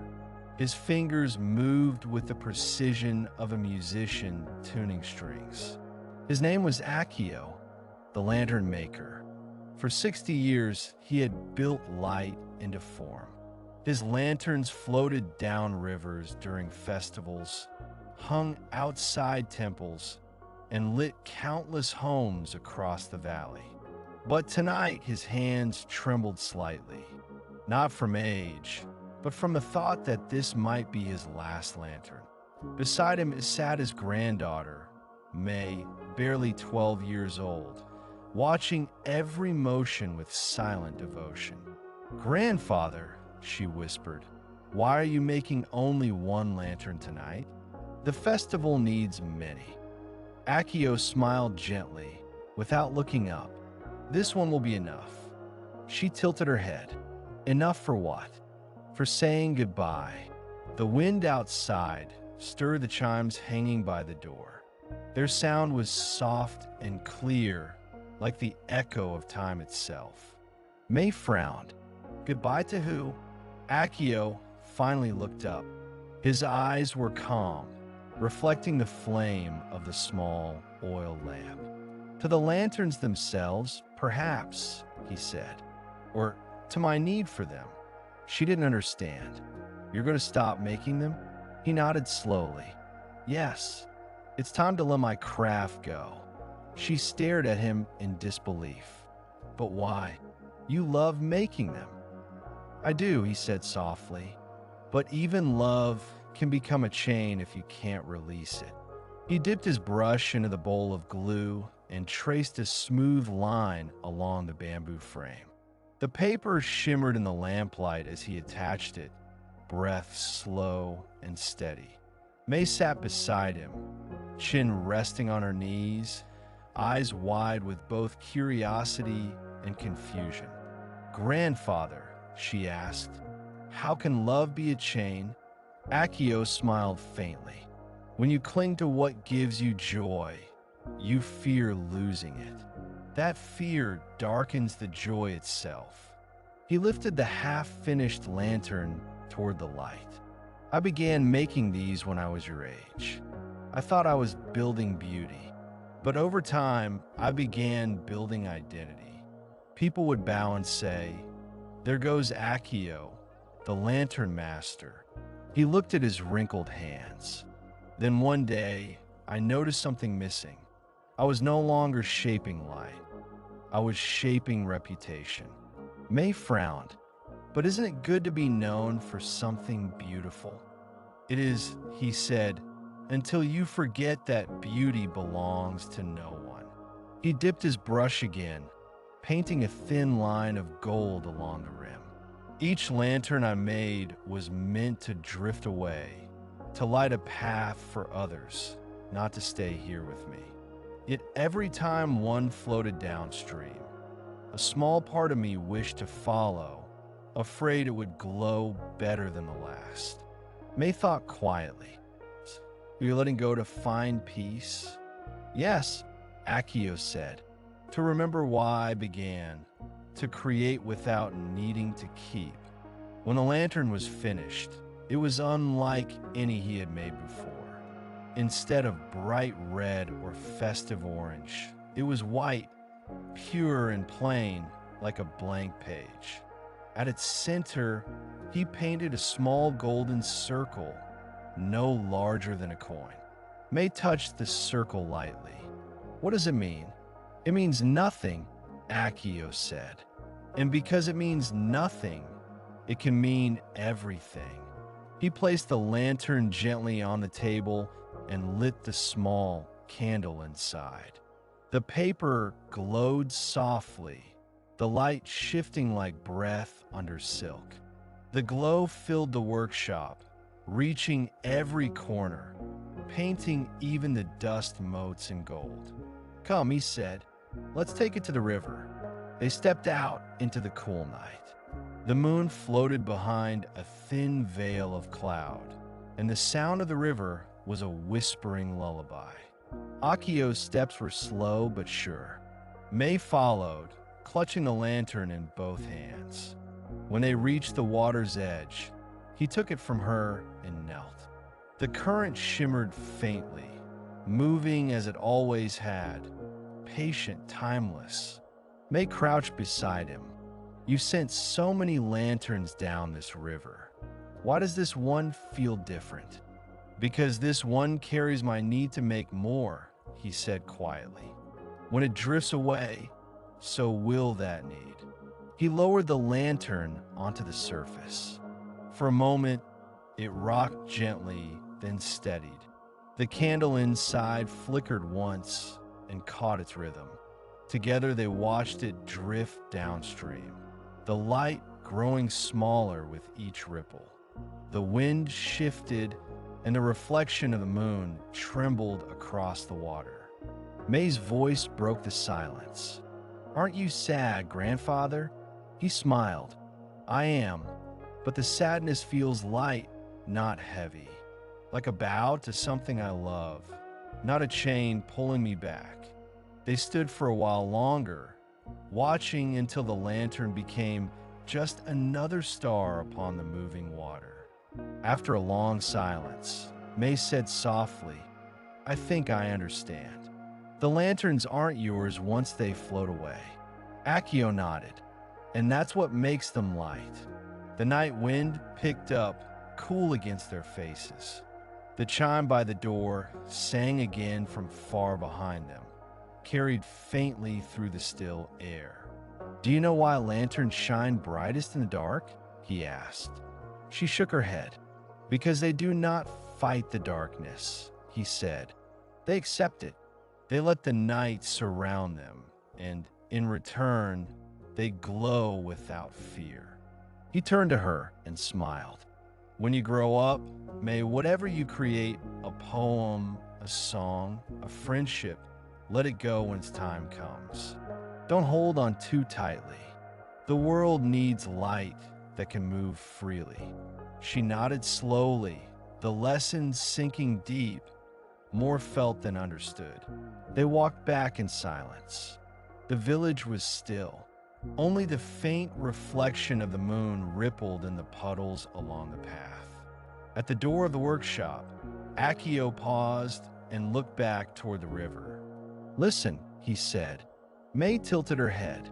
The wind brushed past them, and with it came a faint, distant sound, the soft crackle of fire extinguishing as the lantern's flame finally met the water. "It's gone," she whispered. "No," Akio said, smiling. "It's everywhere now." He closed the door gently, blew out the lamp inside, and sat in the dark. May sat beside him, unsure what to say. After a while, he spoke again, his voice calm, steady like the river. "There is a peace that comes not from creating, but from releasing creation. A light that glows not in the lantern, but in the one who lets it drift." Outside, the night wind moved through the valley, carrying scents of pine and water, scattering the last petals of spring blossoms along the riverbank. You sit in that darkness now, but it no longer feels empty. It feels alive, full of quiet motion, like the breath that continues even when you stop thinking about it. You realize that everything luminous must eventually drift. Dreams, people, art, moments, none were meant to stay. Their beauty is born in the release. You breathe in. The air feels cool and deep. You breathe out. The need to hold softens. The night wind touches your face. And in that instant, you know, you too are a lantern, glowing softly, moving freely through the dark, carried by the same current that carried all things before you. And somewhere downriver, the last flicker of Akio's lantern fades, not as an ending, but as a return. Light into air, flame into silence, a farewell that feels like forever. Story 9. The Two Monks and the River Woman. The morning sky was pale and wide, the kind of blue that promises calm after a night of heavy rain. You walk down a dirt road, winding through rice fields shimmering with dew. The scent of wet earth rises like incense, and frogs croak faintly in the distance. Two monks walk ahead of you, one old, one young. The elder, Shoji, carries himself like the river, slow, steady, untroubled. The younger, Ryota, walks briskly, robe hitched to avoid the mud, eyes sharp with the impatience of new devotion. They have been traveling since dawn, speaking little. The silence between them feels alive, filled with the rhythm of footsteps and the hum of insects waking in the fields. By noon, the path brings them to a wide river. The bridge that once crossed it has collapsed in the storm. The water rushes brown and strong, too deep to wade. On the far side, a young woman in fine silk stands hesitating, clutching her shoes. She looks desperate and afraid, the hem of her robe already stained with mud. When she sees the monks, she bows quickly. "Masters, please! I must cross to reach my family before sunset. The bridge is gone. I cannot swim." Ryota stiffens immediately. His brow furrows. "We are monks," he says curtly. "We do not touch women." Shoji says nothing. He studies the current, then the woman, then the sky. After a moment, he steps forward, smiling gently. "Climb onto my back," he says. "I will carry you across." Before Ryota can protest, the woman gasps with gratitude. "Thank you, master, thank you." Shoji lifts her easily, tucking his robe high around his waist. The current presses hard against his legs, but his steps are deliberate. 1, 2, 3, until they reach the far bank. He lowers her gently, bows once, and turns to continue walking without a word. The woman bows deeply, her eyes full of tears. "Bless you, master," she calls after him. Then she vanishes down the road. Ryota crosses the river using stones, muttering under his breath. When he catches up, his face burns with disapproval. They walk for another hour in silence. Finally, Ryota can hold it in no longer. "Master Shoji," he says sharply, "you broke our vow." Shoji glances at him, calm as ever. "Which vow was that?" "The vow to avoid contact with women," Ryota says. "It is forbidden. You should not have carried her." Shoji smiles faintly. "Ah, yes. I carried her across the river." "Yes." Ryota snaps. "How could you?" Shoji looks at him kindly. "And are you still carrying her?" Ryota blinks. "What do you mean?" Shoji turns his gaze toward the distant hills. "I set her down an hour ago, but you, my friend, have been carrying her ever since." Ryota stops walking. The words hang in the air like a temple bell. They continue in silence, the path winding upward through tall grass and scattered stones. The sound of the river fades behind them. After a while, Ryota's shoulders sag. "I don't understand," he admits softly. "You touched her. You broke the rule." Shoji chuckles. "Rules are fingers pointing to the moon. Useful until you start mistaking the finger for the moon itself." He steps over a puddle and continues. "The vow is meant to guard the mind, not the body. A monk who touches no one but clings to judgment still violates the spirit of the path." Ryota frowns, thinking, "So, you mean I've been attached to my disapproval?" Shoji nods. "Exactly. You clung to righteousness. You wanted purity to look a certain way. But purity is not found in avoidance. It's found in freedom." They stop at a small clearing where a cherry tree leans over the path. Shoji sits beneath it, motioning for Ryota to join him. He pours tea from a small flask, steam rising in the cool air. "Do you know what attachment really is?" he asks. Ryota shakes his head. "It is when your mind refuses to stop holding something," Shoji says. "It doesn't matter if it's gold, a memory, or a grievance.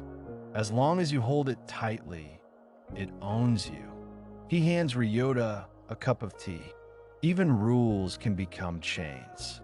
They are tools, not prisons." Ryota sips slowly, his frown softening. The tea is bitter, grounding. "So the vow wasn't about fear of women?" Shoji smiles. "No, it was about fear of oneself. The vow reminds us to move with awareness, not to run from the world, but to walk through it untouched by clinging." He gestures toward the horizon. "I saw a person in need and helped her. My mind stayed clear, my heart light. The moment ended and I let it go. But you," he looks at Ryota kindly, "you've crossed the river 100 times in your mind, still arguing with what is already gone." Ryota lowers his gaze. "I think I understand now." Shoji finishes his tea and sets the cup down beside him. "When a mind learns to set things down as easily as I set down that woman, peace becomes effortless. They sit quietly for a long time. The air is warm, the leaves shimmer in the breeze, and somewhere a cicada hums lazily. After a while, Ryota smiles faintly. Master, I think I've been carrying a lot more than that woman. Shoji laughs. Most of us do. We carry our anger, our guilt, our pride, our need to be right. Then we complain about the weight. Ryota looks at the river far below, its surface glinting in the afternoon sun. It's strange, he says. I thought I was protecting discipline, but really I was protecting my ego. Shoji nods. Discipline without compassion is brittle. It cracks easily. Compassion without discipline is soft. It drifts. True balance is the meeting of the two, a mind firm, a heart open. As the sun begins to set, the two monks rise and continue walking. The air cools, and the sound of crickets replaces the call of birds. The path narrows into forest again, shadows lengthening across the ground. Shoji speaks quietly as they walk. You know, Ryota, the hardest attachments to release are not to pleasure, but to virtue. Ryota glances at him, puzzled. Shoji smiles. Yes, people cling to the idea of being good, of being pure, right, enlightened. But those two are masks. True goodness flows naturally, like a river helping a leaf cross without needing to name it compassion. Ryota walks in silence for a while, then says softly, "So when you helped her, you didn't think, 'I am doing good'?" Shoji shakes his head. No thought was needed. I only saw what was before me. They reach a ridge overlooking the valley. The last light of day spreads gold across the fields. The river glows like molten glass far below. Ryota breathes deeply. The heaviness that followed him since morning feels lighter now, like fog finally burning off the hills. He looks toward Shoji. "Master, what should I do when judgment returns?" Shoji smiles. "Notice it, bow to it, and let it pass. Thoughts are guests. You don't need to prepare a feast for them." The young monk laughs softly. "I see. Even the thought I've let go can become another thing to cling to." "Exactly," says Shoji. "Non-attachment includes non-attachment to non-attachment." They both laugh quietly. The sound echoes softly in the open air, light, unforced. The sky turns indigo. Fireflies begin to blink among the tall grass. The two monks walk on, their robes brushing the ground in rhythm with the earth's heartbeat. You walk with them, feeling the cool air against your skin, the soft ground under your feet. You sense how easily the mind clings, not only to desire, but to being right, to being moral, to being seen as wise. You breathe in, you breathe out. The river continues below, unconcerned with who is pure or impure, right or wrong. It carries all things equally, silt, leaves, moonlight, letting each go in its time. That is the way of non-attachment, not denial but flow, not indifference but release. The path winds onward into night. The bell from a distant temple rings once, deep and long, dissolving into the dark like a final echo of the river woman's gratitude. Shoji glances at Ryota, smiling gently. "We all carry someone across the river at least once," he says. "The lesson is knowing when to set them down." And as they walk, the sound of the river fades completely, leaving only the silence of two free minds and the rhythm of steps that no longer cling to where they've been. Story 10.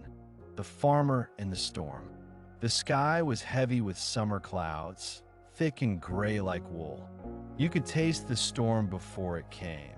The air sharp with electricity, the stillness deep enough to make even birds quiet. At the edge of the valley stood an old farmer named Kenta.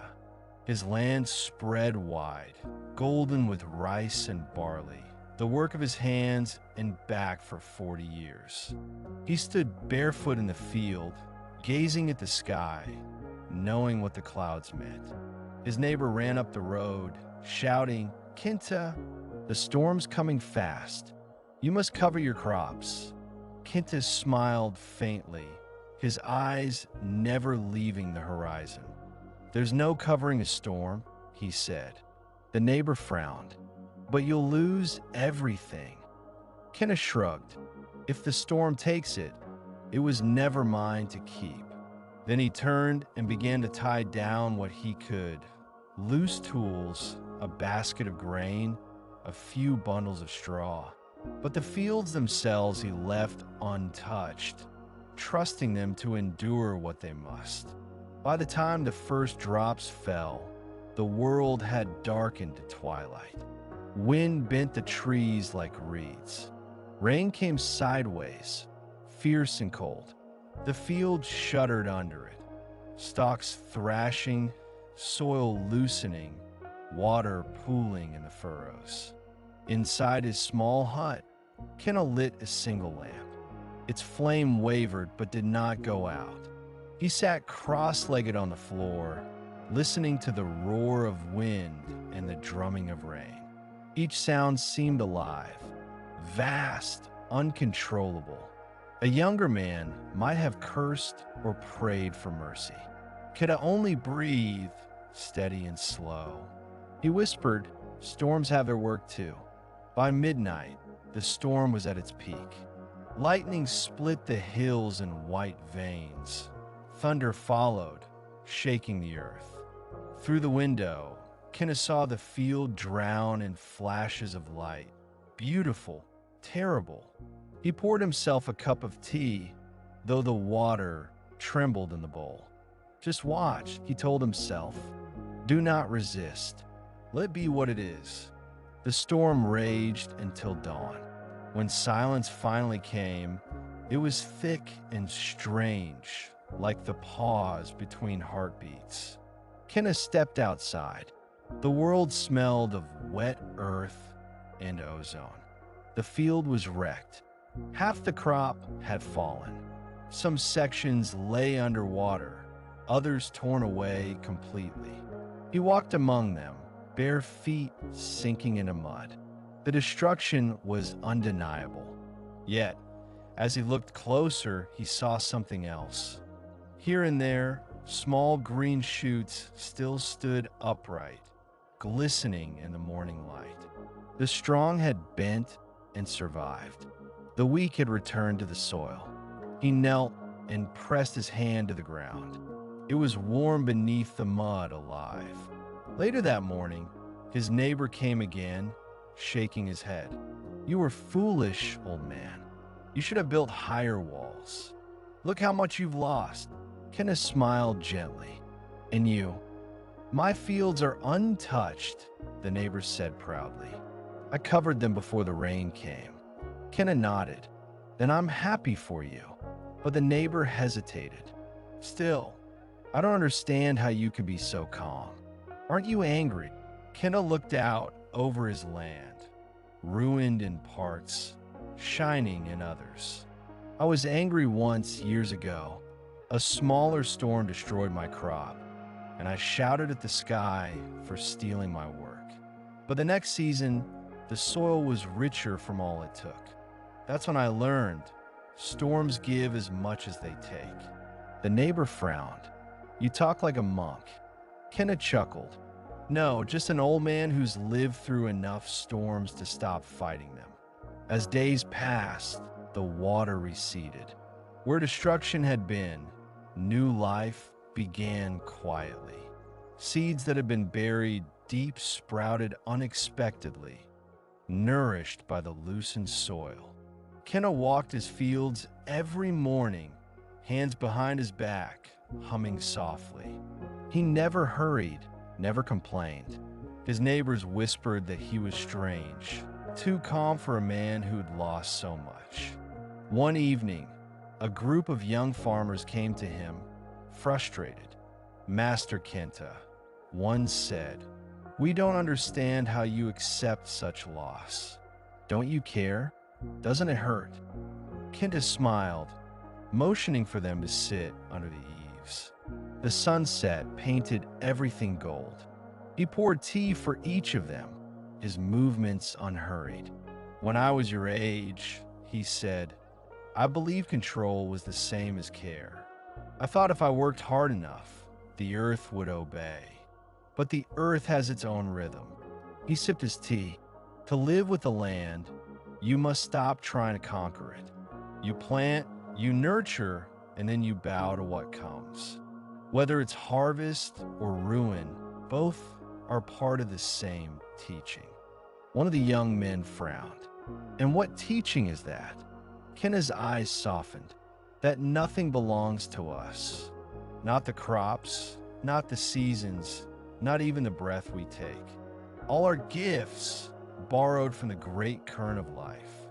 The storm reminds us we never owned any of it." They sat in silence, listening to the wind rustle through the new shoots rising from the mud. After a while, one of them said quietly, "But if nothing belongs to us, why work at all?" Kenneth smiled. "Because work is love in motion. You do your part fully, but you don't cling to results. You plant not to possess the fruit, but to participate in the miracle of growth." He looked at the field, shimmering again under the dying light. To love the earth is to love something that changes every day and to remain grateful anyway. The young men bowed, thoughtful, and left him there in the fading sunlight. That night, the air was still. Kenneth sat outside, the lamp flickering beside him. He listened to the cicadas, the distant river, the faint hum of the wind. The world was at peace again. He whispered to the dark, "You have your work, and I have mine. I plant, you transform. Together, we create life." You sit there with him now, hearing the same soft chorus of night. You can almost smell the wet soil, feel the pulse of the land beneath your feet, and you realize the storm is not an enemy. It is a teacher. Non-attachment does not mean indifference. It means standing in the rain without fear. It means doing your best, then bowing to what follows. It means knowing that loss, too, belongs. You breathe in the scent of the damp air. You breathe out the illusion of control. Everything breathes with you, the soil, the trees, the night. The earth hums its quiet song. All things return. All things renew. The storm has passed, but the lesson remains, gentle, grounded, eternal. Story 11. The Master and the Mirror. The morning fog was thick over the mountain temple, wrapping the courtyard in a soft gray silence. The air carried the faint smell of sandalwood and old wood, the kind of scent that feels like memory itself. In the center of the courtyard stood a single object, a tall bronze mirror, weathered and dim, framed in carved dragons and clouds. The mirror had stood there for generations. Monks came and went, seasons changed, but the mirror remained, silent, observing, unjudging. One morning, a young monk named Daichi stood before it, staring at his reflection. He was 20, newly shaven, his robe still stiff with dye. His teacher, Master Shoji, had told him to spend 1 hour each morning here in contemplation. But after weeks, he found only confusion. He bowed deeply before the mirror, then frowned at his own face. "What am I supposed to see?" he whispered. "All I see is me." From behind him, Shoji's calm voice answered, "Then look more carefully." Daichi turned, startled. The old master stood at the edge of the courtyard, holding a broom. "Master," Daichi said, bowing again, "I've been staring into this mirror for days. I see nothing but my own face, the same flaws, the same eyes. What truth is hidden here?" Shoji smiled faintly. "The truth is not hidden. You simply look for it in the wrong reflection." Daichi frowned. "But isn't the mirror meant to show me myself?" Shoji stepped closer, tapping the broom lightly against the ground. "Yes, but which self?" The master gestured for Daichi to follow him. They walked through the temple garden, where the morning dew still clung to the moss. Birds flitted among the bamboo, their wings brushing the air like whispers. Shoji said, "When you stand before the mirror, what do you see?" "My face," Daichi replied. "My skin, my eyes. I see when I look tired or proud or uncertain." Shoji nodded. "And when you close your eyes, what do you see?" Daichi hesitated. "Thoughts, memories, worries." The master stopped walking. "Then tell me, which one is you? The face in the mirror or the thoughts in your mind?"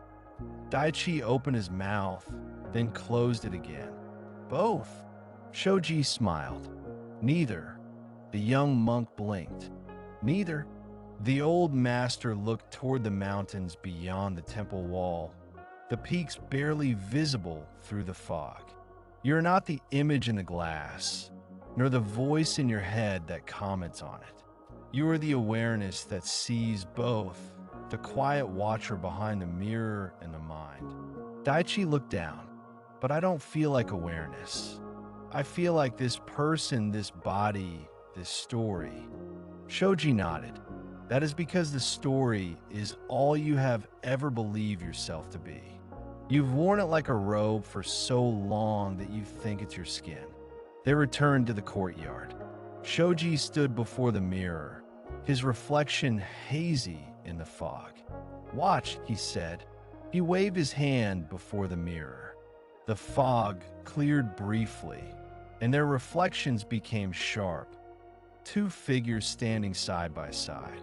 Then the mist drifted back, blurring them again until only shapes remained. "See," said Shoji, "your face changes, your thoughts change, the world around you changes. But the awareness that sees all this, it remains untouched. That is the real you." Daichi frowned. "How can I know that awareness? It feels invisible." Shoji smiled. "Good, because it is." He set the broom aside and sat cross-legged before the mirror. "Sit with me." Daichi obeyed. "Close your eyes," Shoji said softly. "Notice the breath moving in and out. Listen to the sounds around you, the birds, the wind, the far-off bell." They sat in silence for a while. The fog shifted, the world breathing in unison with them. "Now," said Shoji, "imagine your thoughts are ripples on a pond. Watch them rise and fade. Don't chase them. Don't push them away. Just observe." Daichi breathed, watching the small waves of thought in his mind. Memories, plans, tiny fears. He noticed how they appeared and dissolved without effort. "Who is watching?" Shoji asked gently. Daichi hesitated. "Me?" The master smiled without opening his eyes. "Then look for that me. Where is it? Can you find in the body? The chest? The head?" Daichi searched, but the harder he looked, the less there was to grasp. The me felt like smoke, real when clutched, gone when released. "Good," Shoji said quietly. Now you begin to see. The self you defend, the one you fear losing, is only a shadow dancing on the wall. When the candle of attention turns, the shadow disappears. After a long silence, they opened their eyes. The fog had thinned, and sunlight now touched the mirror. Their reflections were clear again, but Daichi noticed something different. His face looked softer, calmer. The tension he'd carried in his jaw, his brow, was gone. He felt lighter, as though he'd been carrying a heavy mask without realizing it. Shoji stood. The mirror has always shown you two things, he said. The image and the space that holds the image. You spent your life polishing the image, never noticing the space. Daichi looked at the mirror again. The sunlight reflected off it, dazzling his eyes for a moment. So the mirror isn't about appearance, it's about emptiness? Shoji smiled. Exactly.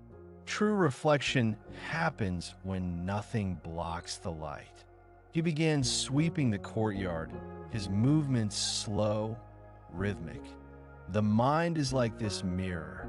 When it's covered with dust, thoughts, desires, fears, the reflection distorts. You think you are the dust, but when you wipe it clean, what remains? Just clarity. Daichi bowed deeply. Master, how do I keep it clean? Shoji laughed softly. You don't. You simply notice the dust as it appears and let it fall away on its own. The mirror doesn't struggle to stay clear. It just doesn't cling to what covers it. As the sun climbed higher, the courtyard filled with warmth. Daichi stayed before the mirror long after Shoji left, watching the play of light and shadow across its surface. For the first time, he didn't stare at his face. He looked through it, into the stillness that lived behind the eyes. He saw joy and sorrow, youth and age, all passing like clouds. He saw that everything he called self was just weather. And behind it all, he sensed a vast sky, untouched, unmoving, free. Tears came, not of sadness, but of release. He whispered, all my life, I've been trying to fix my reflection when all I needed was to stop mistaking it for me. You sit beside him now, feeling that same awareness, that quiet space behind your thoughts. You watch your own inner mirror. Reflections appear, memories, emotions, identities, and fade. But the space behind them never moves. This is non-attachment in its purest form, to live without clinging even to who you think you are, to see through the shifting reflection to the still watcher beyond it. You breathe in, feeling the breath enter the body, a body that changes every day. You breathe out, feeling the breath leave without resistance. When the breath pauses for a moment between inhale and exhale, there it is, silence, vast and peaceful. That pause is the mirror itself, empty, infinite whole. The temple bell rings in the distance, slow, resonant. Its echo shivers the air, then disappears into stillness again. The reflection fades. Only the awareness remains. And in that awareness, everything is already free. Story 12. The Hermit and the Wild Deer. The forest was silent except for the rustling of pine needles and the distant murmur of stream. You walk beneath tall trees, their trunks dark and straight as pillars of forgotten temple. Sunlight filters through the canopy in shifting beams, moving gently with the wind, gold touching green, then fading again. In a small clearing stands a hut made of wood and stone. its roof blanketed in moss. A thin trail of smoke rises from the chimney, disappearing into the air as though even fire knows how to let go. Here lives an old hermit named Sojin. He has not seen the village in many years. He eats berries, roots, and rice he grows in a small patch near the stream. He spends his days in silence, tending, walking, breathing. His only regular visitor is a deer. It comes at dusk, timid but curious, stepping softly between the trees. Every evening, it drinks from the stream near his hut while Sojin sits nearby, cross-legged on a flat stone, watching the flow of water and light. At first, the deer would stay far away, always ready to flee. But over time, its fear faded. Now, it comes close enough that Sojin can hear its breath. He never tries to touch it. He simply watches. Two living things sharing silence. One evening, the sky blushed with the colors of sunset, pink and gold melting into each other. Sojin was sitting as usual when he heard the deer's soft steps. It approached, head low, ears flicking at the hum of insects. Sojin smiled. "You came again, my friend." The deer's eyes reflected the last light of day. They looked like pools of quiet. No fear, no demand. As they sat together, a thought rose in the hermit's mind. This deer trusts me.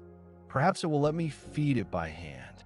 He reached slowly into his robe and took out a handful of grain. The deer hesitated, then took one step closer, nostrils flaring. Sojin held his breath, heart gentle but eager.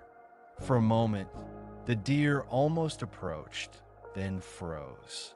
A sudden wind rustled the branches. The sound startled it. In an instant, it leapt away into the forest, vanishing between the trees. Sojin's hand fell open. The grain spilled onto the ground. For the first time in many months, he felt disappointment, a small sting of sadness, absurd yet undeniable.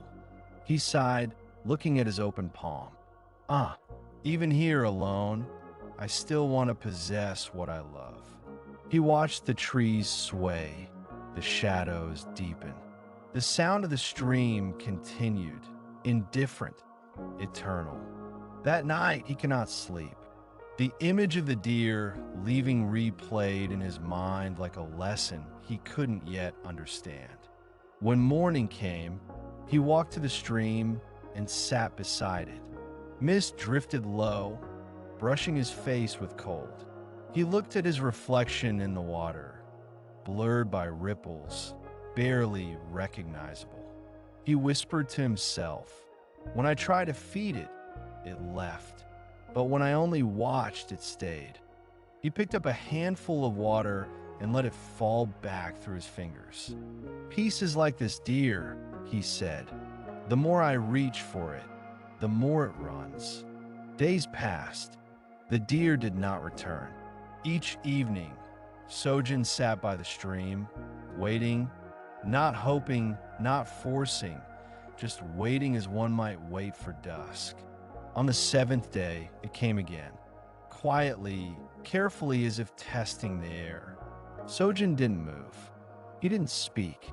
The deer drank from the stream, then lifted its head. Their eyes met. Something passed between them, not thought, not emotion, but awareness recognizing itself in another form. They stayed like that for a long time, two beings bound by stillness. When the deer finally turned to leave, Sojin felt no urge to stop it. He only bowed his head and whispered, "Thank you." That night, the forest was alive with the sound of crickets and running water. Sojin sat outside his hut, gazing up at the stars. He thought about how easily the human heart mistakes love for ownership, how even the desire to preserve peace can disturb it. He remembered something his teacher had once told him. The moment you say, "I am at peace," you have already left it. He laughed quietly at the truth of it. "Yes," he murmured, "even peace must be allowed to come and go." He realized then that everything he cherished, solitude, stillness, the deer itself, was a guest. His task was not to keep them, but to welcome them kindly and let them leave freely. As weeks passed, the deer became part of his rhythm again, sometimes appearing, sometimes not. Each time it came, Sojin greeted it in silence, offering neither food nor expectation. And each time it left, he bowed, whispering thanks to the empty forest. He began to see how all of life moved like this, breath entering and leaving, seasons turning, people arriving and departing. Nothing truly stayed, but nothing was ever lost either. One morning, the deer came closer than ever before. It walked right up to him and stood still, so near he could see each breath lift the soft fur of its chest. Sojin smiled gently, but did not reach out. He only whispered, "You are free." The deer lowered its head as if bowing, then turned and walked away, fading into the trees. He watched until the forest swallowed a whole. Then he closed his eyes and breathed. The space the deer left behind felt full, not empty. Full of life, full of gratitude, full of what could never be owned. You sit beside him now, in that same clearing. You feel the cool air on your skin, the scent of pine, the hum of insects, the flow of the stream. Each sound comes, lives for a moment, and goes. You notice how your own thoughts behave like the deer, gentle, fleeting, uncatchable. When you chase them, they scatter. When you allow them, they rest near you. Non-attachment, you realize, is not about pushing life away. It is about holding space for everything to arrive and depart without fear. You breathe in the forest. You breathe out the desire to possess calm. Peace returns, not because you captured it, but because you stopped demanding it stay. Somewhere in the distance, a branch cracks, the sound of the deer moving deeper into the woods. You smile, bow your head, and whisper as Sojin did, "Thank you." And then you listen to the silence that follows, alive and complete. Story 13. The Sculptor and the Stone. The morning sun poured through the narrow windows of the sculptor's workshop, scattering gold dust across the air. The smell of stone dust and oil lingered, heavy, earthy, alive. You could hear the rhythm of hammer against chisel, echoing through the stillness like a heartbeat. The sculptor, Hiroto, stood over a massive block of marble, sweat running down his back. For 3 months, he had been carving a statue, a figure of Canon, the Bodhisattva of compassion. He had imagined her form clearly, serene, perfect, hands open to the sky. But now, as the sun climbed, frustration burned in his chest. A single strike, too sharp, too quick, and a piece of marble broke away from the face. A clean crack across the cheek. The sculptor froze, breath catching in his throat. He dropped his chisel. The sound echoed like the end of a dream. All ruined, he muttered, staring at the fracture. 3 months of work gone. Outside, the cicadas sang loudly, oblivious. Inside, the only movement was the slow rise and fall of his breath, shallow, tense. He slumped against the wall and pressed a hand to his forehead. He had spent years chasing mastery, yet one careless moment had undone everything. Why? He whispered. Do the gods mock me with imperfection? That evening, his teacher arrived, an old man named Shoji, calm as moonlight. He had once been a sculptor himself, but had long since given up the hammer for the staff of a monk. Hiroto bowed, ashamed. Master, I failed. The statue is ruined. Shoji stepped closer, eyes soft but bright. Ruined, he said. Show me. Hiroto led him to the statue. The crack across the face was unmistakable, a pale scar against smooth marble. Shoji looked at it for a long while silent. Then he smiled. I see no ruin, he said quietly. Only an ending you did not expect. Hiroto frowned. But look, the face is broken. It was supposed to be flawless. The crack ruins her serenity. Shoji chuckled. Flawless? My friend, even the moon has craters, yet it lights the whole sky. He ran his fingers gently along the fracture. Perhaps this statue does not wish to be perfect. Perhaps she wishes to be human. Hiroto shook his head. You don't understand. This piece was meant to define my skill. It was to be my masterpiece. Shoji smiled softly. Ah, yes. And that is why it broke. Hiroto blinked. What do you mean? When your chisel struck, it was not the stone that cracked. It was your attachment, said the monk. You tried to carve yourself into the marble. The moment your ego entered the work, it resisted. He looked into Hiroto's eyes. Stone only obeys those who listen. You were no longer listening. They stood in silence for a moment, the air heavy with meaning. Shoji picked up the chisel from the floor, feeling its weight. Tell me, Hiroto, he said, why did you begin sculpting in the first place? The younger man sighed. When I was a boy, my mother took me to the temple. I saw the old statue of Kannon there. I remember thinking, if I could make something so peaceful, perhaps I too would feel peace. Shoji nodded. Then what happened?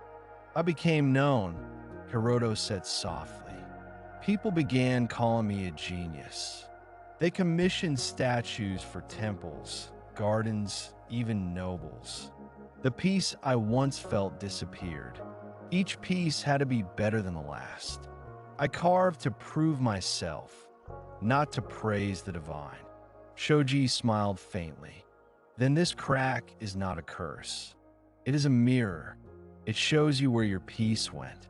He stepped closer to the statue and said, look again. What do you see now? Hiroto looked, really looked. The crack ran from the eye down to the corner of the mouth. And somehow, it made the face look alive, as if the goddess had shed a single tear. He felt something stir inside him. It's strange. She looks more real now. Softer. Shoji nodded. Compassion is not born from perfection. It is born from what breaks us. He placed the chisel back in Hiroto's hand. Finish it. Not as you plan, but as it asks. The next morning, Hiroto began again. But this time, his movements were slower, gentler. He no longer tried to control the marble. He listened to it. Each tap of the chisel became a conversation. He followed the shape the stone revealed on its own. Where once he would have hidden the crack, now he carved around it, turning it into a flowing line like a river running down the goddess's cheek. When he was done, the statue seemed to breathe. The crack gleamed faintly in the sunlight, like a golden scar of wisdom. He stepped back and exhaled. For the first time in years, he felt still. Shoji entered quietly and stood beside him. Ah, he said softly. Now she smiles. Hiroto bowed deeply. I think I understand. The perfection I sought was my prison. Shoji nodded. And imperfection was your teacher. That evening, Hiroto sat before the finished statue as the last light of day faded. The face of Canon glowed softly in the lamplight, serene, compassionate, bearing her fracture like truth itself. He whispered, "Forgive me for trying to make you flawless. You were already complete." The air felt lighter, as if even the dust had stopped moving to listen. Shoji's voice came from the doorway. "You see, Hiroto, art like life is not about completion. It is about communion. You work with the stone, not against it. You surrender to what is revealed." He paused, and when you stop demanding perfection from the world, it begins to reveal its quiet beauty, cracks and all. Hiroto smiled. "Then this crack, it is not a flaw." Shoji shook his head. "No, it's a doorway. You sit in a workshop now. The air smells of stone and silence. The statue stands before you, radiant, human, divine. Its broken line catches the light, reminding you of your own fractures, your own stories of loss and repair. You realize that perfection is not peace. It is fear of being seen as unfinished. And you see that everything sacred has cracks, because only what is open can hold light. You breathe in the dust of the workshop. You breathe out the need to fix yourself. The air feels lighter. Non-attachment does not mean apathy. It means accepting imperfection as part of the dance, trusting that the broken shape still sings its purpose. The bell of the temple rings outside, one slow, golden note.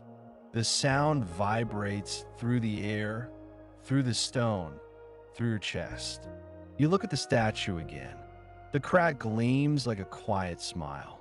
You whisper, as Hiroto once did, "Complete, just as you are." And the silence answers, "Yes." Story 14. The Monk and the Dying Tree. Autumn had arrived quietly. The mountains glowed with gold and rust, their forests breathing out the last warmth of summer. Leaves drifted through the air like slow rain, spiraling, pausing, surrendering to the ground. You walk along a narrow path lined with cedars, the scent of pine sharp and sweet. At the end of the path stands an old monastery. Behind it, near the edge of a small garden, grows a tree, or rather what remains of one. Its trunk leans heavily to one side. Half its branches are bare. The bark has split open along the roots, where moss and fungi now live quietly in the wounds. A monk named Ryujin tends a garden. He's middle-aged, strong yet gentle, the kind of strength that has learned to bow. Every morning, he waters the vegetables, sweeps the stones, and finally, he comes to the dying tree. He kneels beside it, touches its rough bark, and whispers a few words of gratitude. To any passerby, it looks like prayer. One day, a young novice, Jiro, comes to help him. When Jiro sees the old tree, he frowns. "Master Ryujin, why do you care for this? It's almost dead. Wouldn't it be better to plant a new one?" Ryujin smiles faintly, brushing soil from his hands. "This tree was planted by my teacher," he says. "I have watched it grow for 40 years. It gave shade to the children of the village, fruit to the birds, and peace to those who sat beneath it. It deserves company in its dying." Jiro looks puzzled, but is an attachment to a dying thing against the teachings? Ryujin laughs softly. "You mistake care for attachment. I do not cling to its life. I simply honor its time. The young monk lowers his eyes, unsure. Days pass. The air turns colder, and the tree's few remaining leaves begin to curl. One morning, frost coats its branches like silver dust. Ryujin stands beside it, watching his breath rise in small clouds. Jiro approaches again. Master, I had a dream last night, he says. The tree fell, and you wept. Isn't that proof of attachment? Ryujin looks up at the sky. Perhaps, he says quietly, but if tears come, they will not be for loss. They will be gratitude leaving the body. He gestures toward the tree. Look closely, Jiro. Even in its decay, it feeds others. Insects, moss, fungi. When it falls, its trunk will become home to new life. Tell me, is that death or transformation? The boy studies the bark, the tiny mushrooms blooming like white stars along its base. Transformation, he murmurs. Ryujin nods. Yes, the tree does not resist the cycle. Only we do. That afternoon, wind rises suddenly, carrying the smell of rain. Clouds gather over the mountain like great gray sails.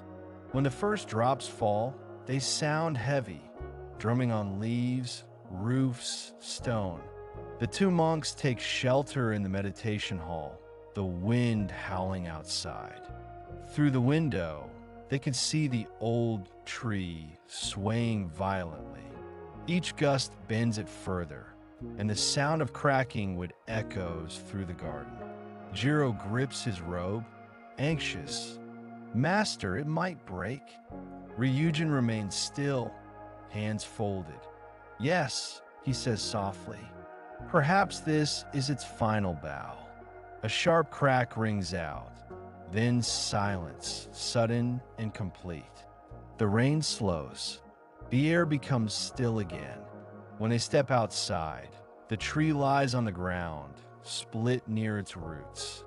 Its leaves, the last of them, are scattered like prayers across the wet soil. Jiro gasps. It's gone. Ryujin kneels beside the fallen trunk. His face is calm, not sorrowful. He places a hand on the bark, closing his eyes. No, he says, it has only returned. The next morning, sunlight touches the garden again. The storm has washed everything clean. Ryujin and Jiro work together to trim the fallen branches, stacking them neatly near the compost. The air smells of wet wood and fresh beginnings. Jiro watches quietly as Ryujin collects some of the tree's leaves into a small bowl. What will you do with them? He asks. The monk smiles.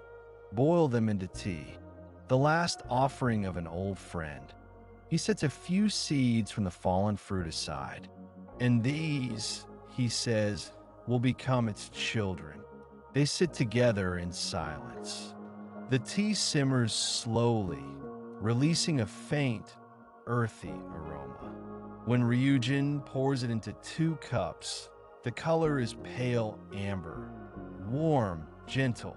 Drink, he says. Taste its life. Jiro sips carefully. The flavor is subtle, slightly bitter, slightly sweet. He exhales. It tastes like rain. Ryujin nods. Because it once was. They sit for a long while, drinking in silence. The sound of the stream behind the garden fills the air, a low, endless murmur. Finally, Jiro speaks. Master, I think I understand now. You didn't mourn the tree because it never really left. Ryujin smiles. That's right. In one form, it stood tall. In another, it feeds the earth. In both, it is sacred. Nothing truly dies. It only changes name. Weeks pass. Winter arrives, covering the garden in a thin blanket of snow. Where the old tree once stood, a small mound of earth now rests. and in the center of it, a tiny green shoot pushes through, fragile, trembling, alive. Ryujin visits it every morning, not with expectation, but with quiet gratitude. He knows it may not survive the frost. He also knows that whether it grows or withers, the lesson remains. Jiro joins him one morning, watching the little sprout shiver in the cold. He says softly, "Master, you once told me care is not attachment. But how do I know the difference?" Ryujin smiles. Attachment says, "Please stay." Care says, "If you must go, I will walk with you until you do." The boy nods slowly, letting the words sink deep. You stand with him now, breathing the cold air. The snow glows faintly in the early light, each flake melting the moment it lands on your sleeve. You watch the small green sprout, fragile, temporary but determined. You realize how much of life is like this tree, born, growing, falling, feeding what comes next. To resist, this is to resist truth itself. To accept it is to live in peace. You breathe in, feeling the crisp air fill your lungs. You breathe out, letting go of every leaf you've been holding inside your heart. The sound of the stream deepens.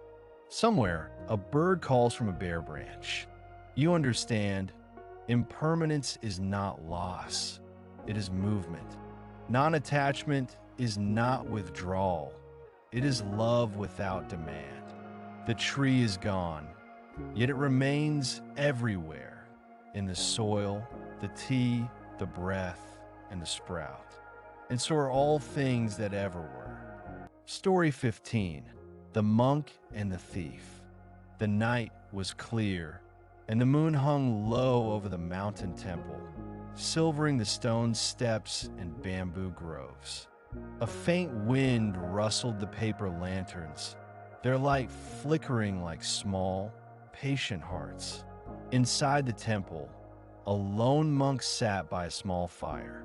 His name was Enso, a man known not for his sermons, but for his silence.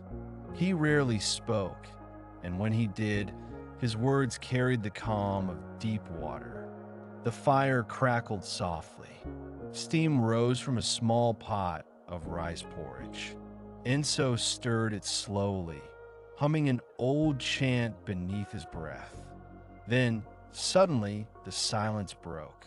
From the shadows beyond the sliding doors came the faint creak of footsteps, cautious, hesitant. A moment later, a figure slipped inside. A thief. His clothes were ragged, his face half hidden by the dark. In his trembling hands, a short knife glinted faintly in the firelight. Enso didn't look up. He only said, "Welcome."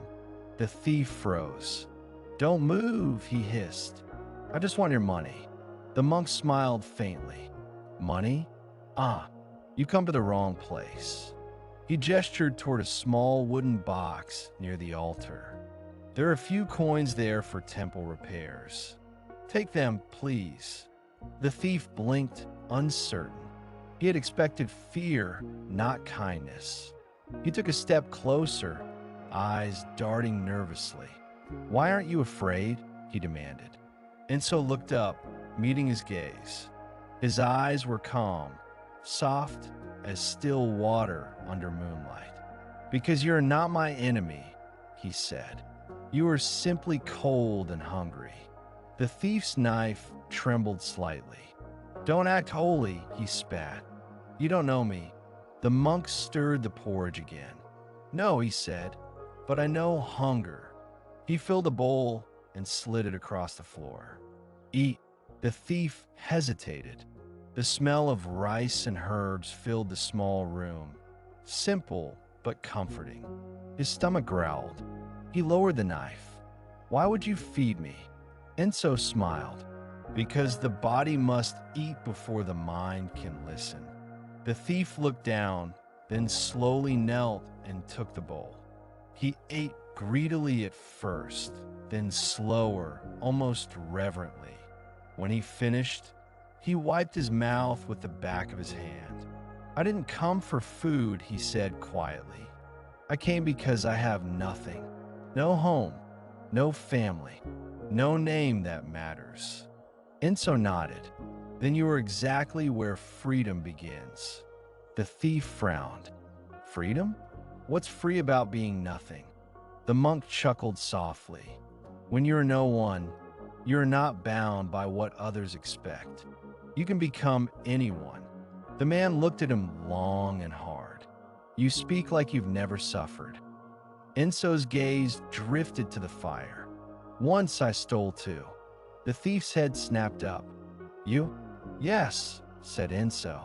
"When I was young, I stole time. I hoarded praise. I took what wasn't mine, others' trust, others' love, all to build an image of myself I thought was real." He stirred the fire, sending sparks into the air. "The worst thief is the one who steals from his own soul." The younger man lowered his eyes. "Then maybe I'm that kind of thief too." Silence settled again. The night deepened. Through the open window, the sound of the bamboo grove filled the space, whispering, swaying, forgiving. After a long time, the thief spoke again. "You should turn me in. That's what good men do." Enso smiled gently. "Good and bad are just clothes. When the body dies, both are shed. What matters is whether you were awake while wearing them." He stood, walked to the altar, and picked up the wooden box of coins. He placed it in the thief's hands. "Here, you said you needed money. Take it." The thief stared at him. "You just give it to me?" "Yes, but the temple will lose." "The temple loses nothing when it gives freely," Enso said. "Only when it clings." The thief shook his head, confused. "You're insane." Enso smiled. "Perhaps, but insanity is a kind of peace when the world is too busy calculating fairness." The thief turned toward the door, clutching the box. He stopped half in shadow. "You really trust me to leave with this?" Enso poured another bowl of porridge and sat down. "I trust you to do what you must. The choice after that is yours." The man lingered there, torn between shame and disbelief. Then, without another word, he slipped into the night. Enso watched the empty doorway for a long time, then blew out the candle. The darkness folded around him like an old friend. He whispered a prayer, not for protection, but for the man's awakening. At dawn, the rooster crowed. Mist clung to the garden, the world pale and quiet again. When Enso slid open the door, he stopped. There on the step sat the wooden box, the coins untouched. Beside it lay the thief's knife, and on top of that, a single rice bowl filled with wildflowers. Enso smiled, his eyes soft with light. He whispered, "You learned the lesson faster than I did." He carried the flowers inside and placed them on the altar. The air smelled faintly of dew and new beginnings. Later, when a young novice asked him about the flowers, Enso said they were brought by a thief who came to steal and left everything behind. The novice looked puzzled. "What did he leave behind, master?" The monk smiled. "Himself. You sit there now, near the fire that still crackles in memory. You feel the warmth of its light, the stillness of the air. You realize that letting go is not just about possessions or people. It's about surrendering the need to be right, the need to punish, the need to hold the world accountable for its pain. Forgiveness is not approval, it is release. It says, I will not carry your shadow any longer." You breathe in, you breathe out. The fire hums softly. Non-attachment is not detachment from compassion. It is compassion freed from pride, a love that gives without demand and trusts without guarantees. The temple bell rings somewhere in the distance, one low, lingering note. It vibrates through the night, through your chest, through the quiet part of you that forgives even yourself. The sound fades, leaving silence that feels vast and alive. And in that silence, everything, thief, monk, flower, coin, rests exactly where it belongs. Story 16. The Bridge Builder and the River. The valley stretched wide beneath the early morning mist. A river wound through it, slow, patient, silver under the rising sun. Its song was deep, the kind of sound that could wear away stone and still whisper peace. On its northern bank stood an old man named Daigo. He was a bridge builder, once the best in the province. All his life, he had built paths between places people thought could never meet. Wood, stone, rope, he knew how to make them hold. Now, near the end of his years, he stood before his final project, a bridge that would connect two remote villages divided by the same river that had both sustained and separated them. The villagers had begged him to build one last time. He agreed, not for money or glory, but for silence, the kind that comes when you finish what you were born to do. The work was slow. The river was strong, unpredictable, always shifting.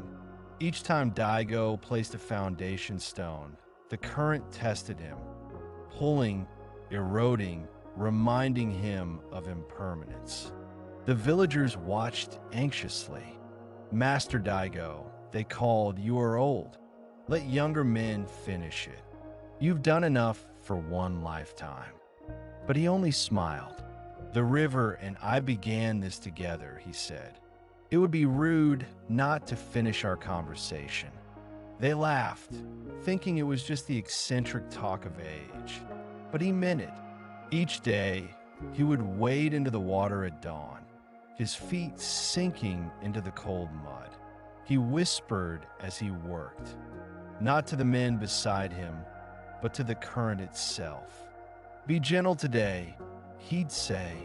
We both serve the same master, time. Sometimes the river listened, sometimes it didn't. One afternoon, as he shaped the final support beam, the sky darkened. Rain began, slow at first, then heavy, relentless. The current grew fierce, waves slapping against the stones. Master, come away, the workers shouted. The river's rising. Daigo shook his head. She is only showing her strength.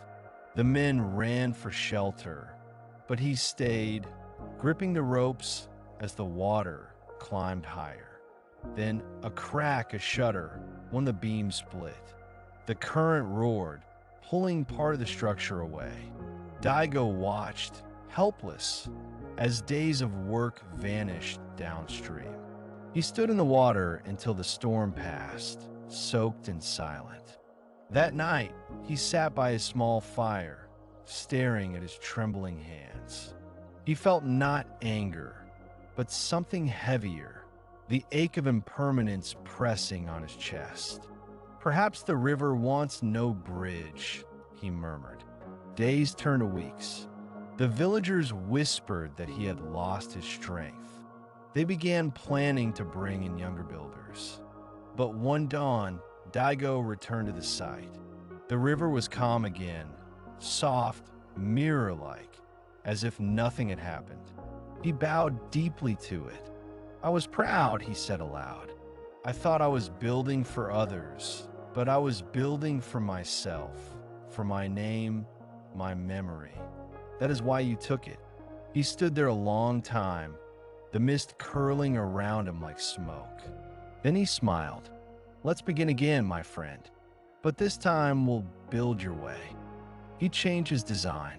Instead of forcing the bridge to dominate the current, he let it follow the river's rhythm. He used lighter wood, flexible joints, spaces that allowed water to pass instead of fight. When the villagers saw it, they shook their heads. "It looks weak," they said. "It will not last." Daigo only smiled. "Strength that does not bend will break." The river taught me that. They left him to his work. Weeks passed, and little by little, the bridge grew. Simple, low, graceful, a part of the landscape rather than above it. When it was done, it reflected in the water like a quiet thought made visible. He stood at the center, feeling the boards sway gently beneath him. The sound of water moving below filled his ears. He closed his eyes and whispered, "Now we are not two." That evening, the villagers gathered. They crossed the bridge one by one, surprised by its calm stability.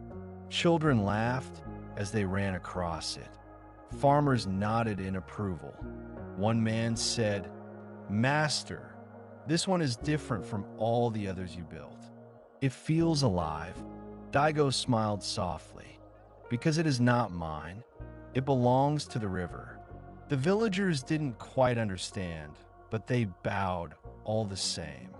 That night, after everyone had gone, Daigo sat on the bridge alone. Moonlight shimmered on the water. He thought about the bridges he had built before, all praised, all gone now. Some collapsed in floods, others replaced by new designs. All of them forgotten. He felt no sorrow. He understood at last that no bridge, no matter how grand, could outlast the water beneath it. And yet, without the bridge, the river's beauty would never be shared. Without the river, the bridge would have no meaning. He smiled, eyes glistening. So this is it, the perfect union. To build and release. To give and disappear. At dawn, the villagers found him sitting peacefully, hands resting on his knees, eyes half closed. He was gone, body still, face calm, as if he had fallen asleep in conversation with the current.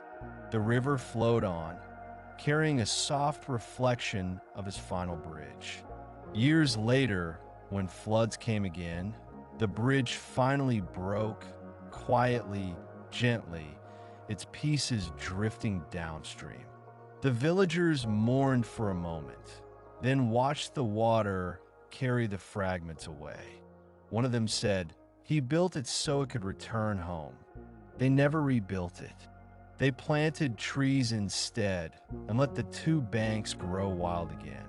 When travelers came and asked about the missing bridge, the villagers would smile and say, "It's still there, just beneath the surface." You stand by that river now, hearing its song, watching the water move endlessly. You imagine the old man smiling somewhere within its depths. You understand what he learned too late. Legacy is a form of clinging. We carve our names into time, forgetting that time is the river. To truly build is to create without ownership, to offer your work and let the world decide what stays. You breathe in, you breathe out. The river mirrors the sky, carrying nothing, yet reflecting everything. Non-attachment does not mean you stop creating. It means you stop claiming. You build, you give, you bow. Then, like Daigo, you let the current take it. The sound of water deepens. The sun rises higher, scattering gold across the ripples. And for a fleeting moment, you feel the same peace he did, that the truest bridge is not made of wood or stone, but of surrender. Story 17. The Poet and the Burning House. The village lay in a valley surrounded by hills of green tea and soft mist. Every morning before dawn, A poet named Riku would sit on his porch and write. His home was small, a single room, a low table, shelves of paper, and a clay lamp that burned softly through the night. For 30 years, he had written poems about everything he loved: the rain on bamboo, the scent of wet soil, the cry of a crane at dusk. His verses were known across the province. Students came from distant towns to copy his words by hand. They said his poetry made them feel as though the world itself had paused to breathe. But Rika had a secret. He no longer wrote for the joy of it. He wrote to preserve what he feared losing: time, beauty, himself. Each poem was an anchor, each word a wall against change. And walls, like houses, can burn. One summer night, a storm swept through the valley. Lightning cracked across the sky, and thunder rolled through the hills like a drum of gods. The rain came in waves, hard and sudden, drumming against Riku's roof. He lit a lantern and went to close the shutters. But before he could, a blinding flash struck the far corner of his house. The wood burst into flame. Within seconds, smoke filled the air. Riku grabbed a bucket, then another, but it was too late. The fire climbed fast, wild and hungry, feeding on the dry beams and paper walls. He coughed, stumbled backward, and froze, his shells, his scrolls, his life's work already burning. Dozens of poems, years of thought and silence, curling in his smoke before his eyes. He stood helpless, the heat pressing against his face. "Not this," he whispered. "Not my words." But the flames roared louder, unlistening. He ran outside as the roof collapsed, the fire swallowing everything. The rain fell harder now, too late to save what had been lost. By dawn, nothing remained but ashes and the smell of wet smoke. Riku sat on a stone outside, wrapped in a damp blanket. He stared at the ground, blackened paper fragments scattered like dying moths. Some still carried faint traces of ink, broken lines, fragments of beauty, moonlight, river silence, all incomplete. Villagers gathered nearby, murmuring. "Such tragedy," they said. His life's work gone in a night. But Rika barely heard them. He felt hollow, as if the fire had burned not his house, but his soul. By noon, everyone left. Only one visitor remained, a traveling monk named Shoji. He walked through the ashes quietly, staff tapping the earth. When he reached Riku, he bowed. "I heard the fire from the temple." Riku didn't look up. "You're too late." Shoji glanced around. "So it seems." He bent down and picked up a piece of scorched parchment. The fragment bore a single legible word: stillness. He smiled softly. How fitting. Riku clenched his fists. "Don't mock me, master. My poems, they're gone." Shoji shook his head. "Gone? I can still hear them." Riku looked up sharply. "What do you mean?" The monk gestured toward the hills. "Listen." For the first time since the fire, Riku truly listened. The wind moved through the burnt timbers, producing a low, trembling hum. Birds called in the distance, their voices echoing through the wet morning air.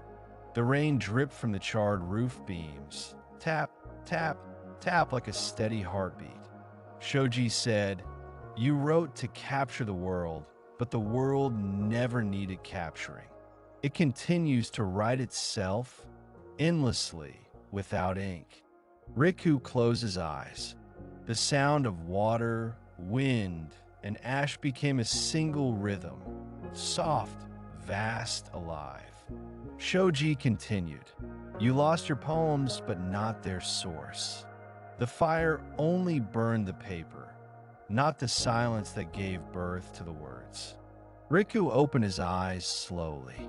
"But my art, my life." Shoji smiled faintly. "Perhaps the fire finished the poem you never could." Days passed. Riku stayed near the ruins, rebuilding nothing.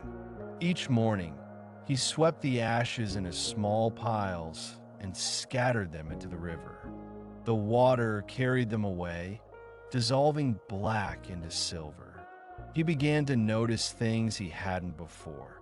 The way light broke through clouds differently each day. The way insects moved over wet soil after rain.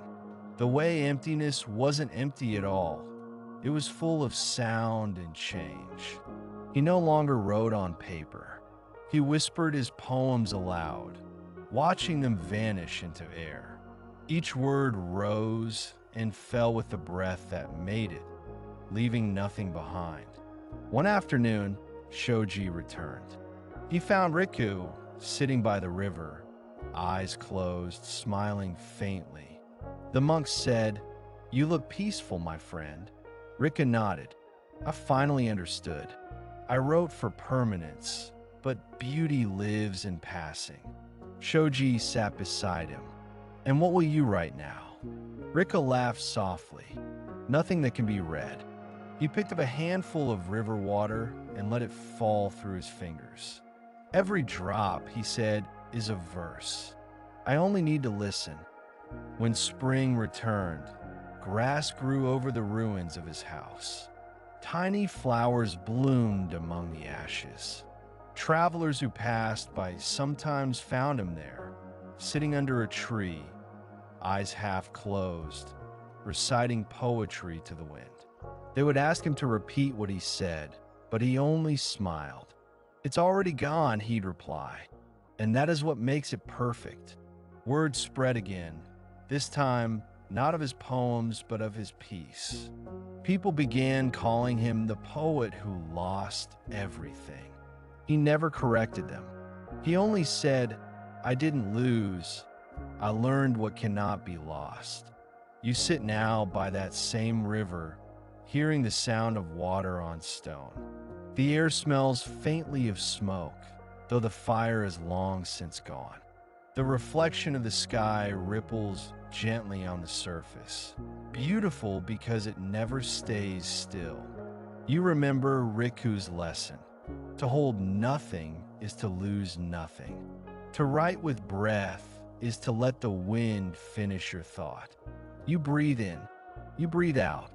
The poem writes itself in that moment. Unseen, unrecorded, eternal. The river keeps flowing. The wind keeps whispering. And the house that burns still stands, in memory, in teaching, in air. Story 18. The Sword Master and the Empty Scabbard. Dawn spread across the sky like a breath, soft hues of gold dissolving the last of the night. The sound of cicadas had not yet begun. The world waited still. On a hill overlooking the sea stood a man named Kensho, once the most feared swordsman in the empire. He had trained since childhood, fought wars, won countless duels. His blade had sung the song of precision. His name whispered in both reverence and fear. Now at 60, he lived alone in a small wooden hut. The sword that had made him legendary rested in a worn scabbard beside the door, untouched for many years. Each morning, he rose before the sun, lit incense, and sat cross-legged facing the ocean. He no longer trained, no longer fought. He listened to the tide, to the wind, to the quiet inside him. But peace, as he had discovered, is not the absence of movement. It is the end of grasping. And even after decades of silence, one small piece of him still clung to the sword, to mastery, to identity.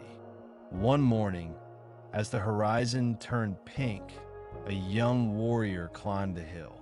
He carried two swords and the hunger of youth in his eyes. When he reached the hut, he bowed deeply. "Master Kinsho," he said, "I have traveled from the capital to seek your duel."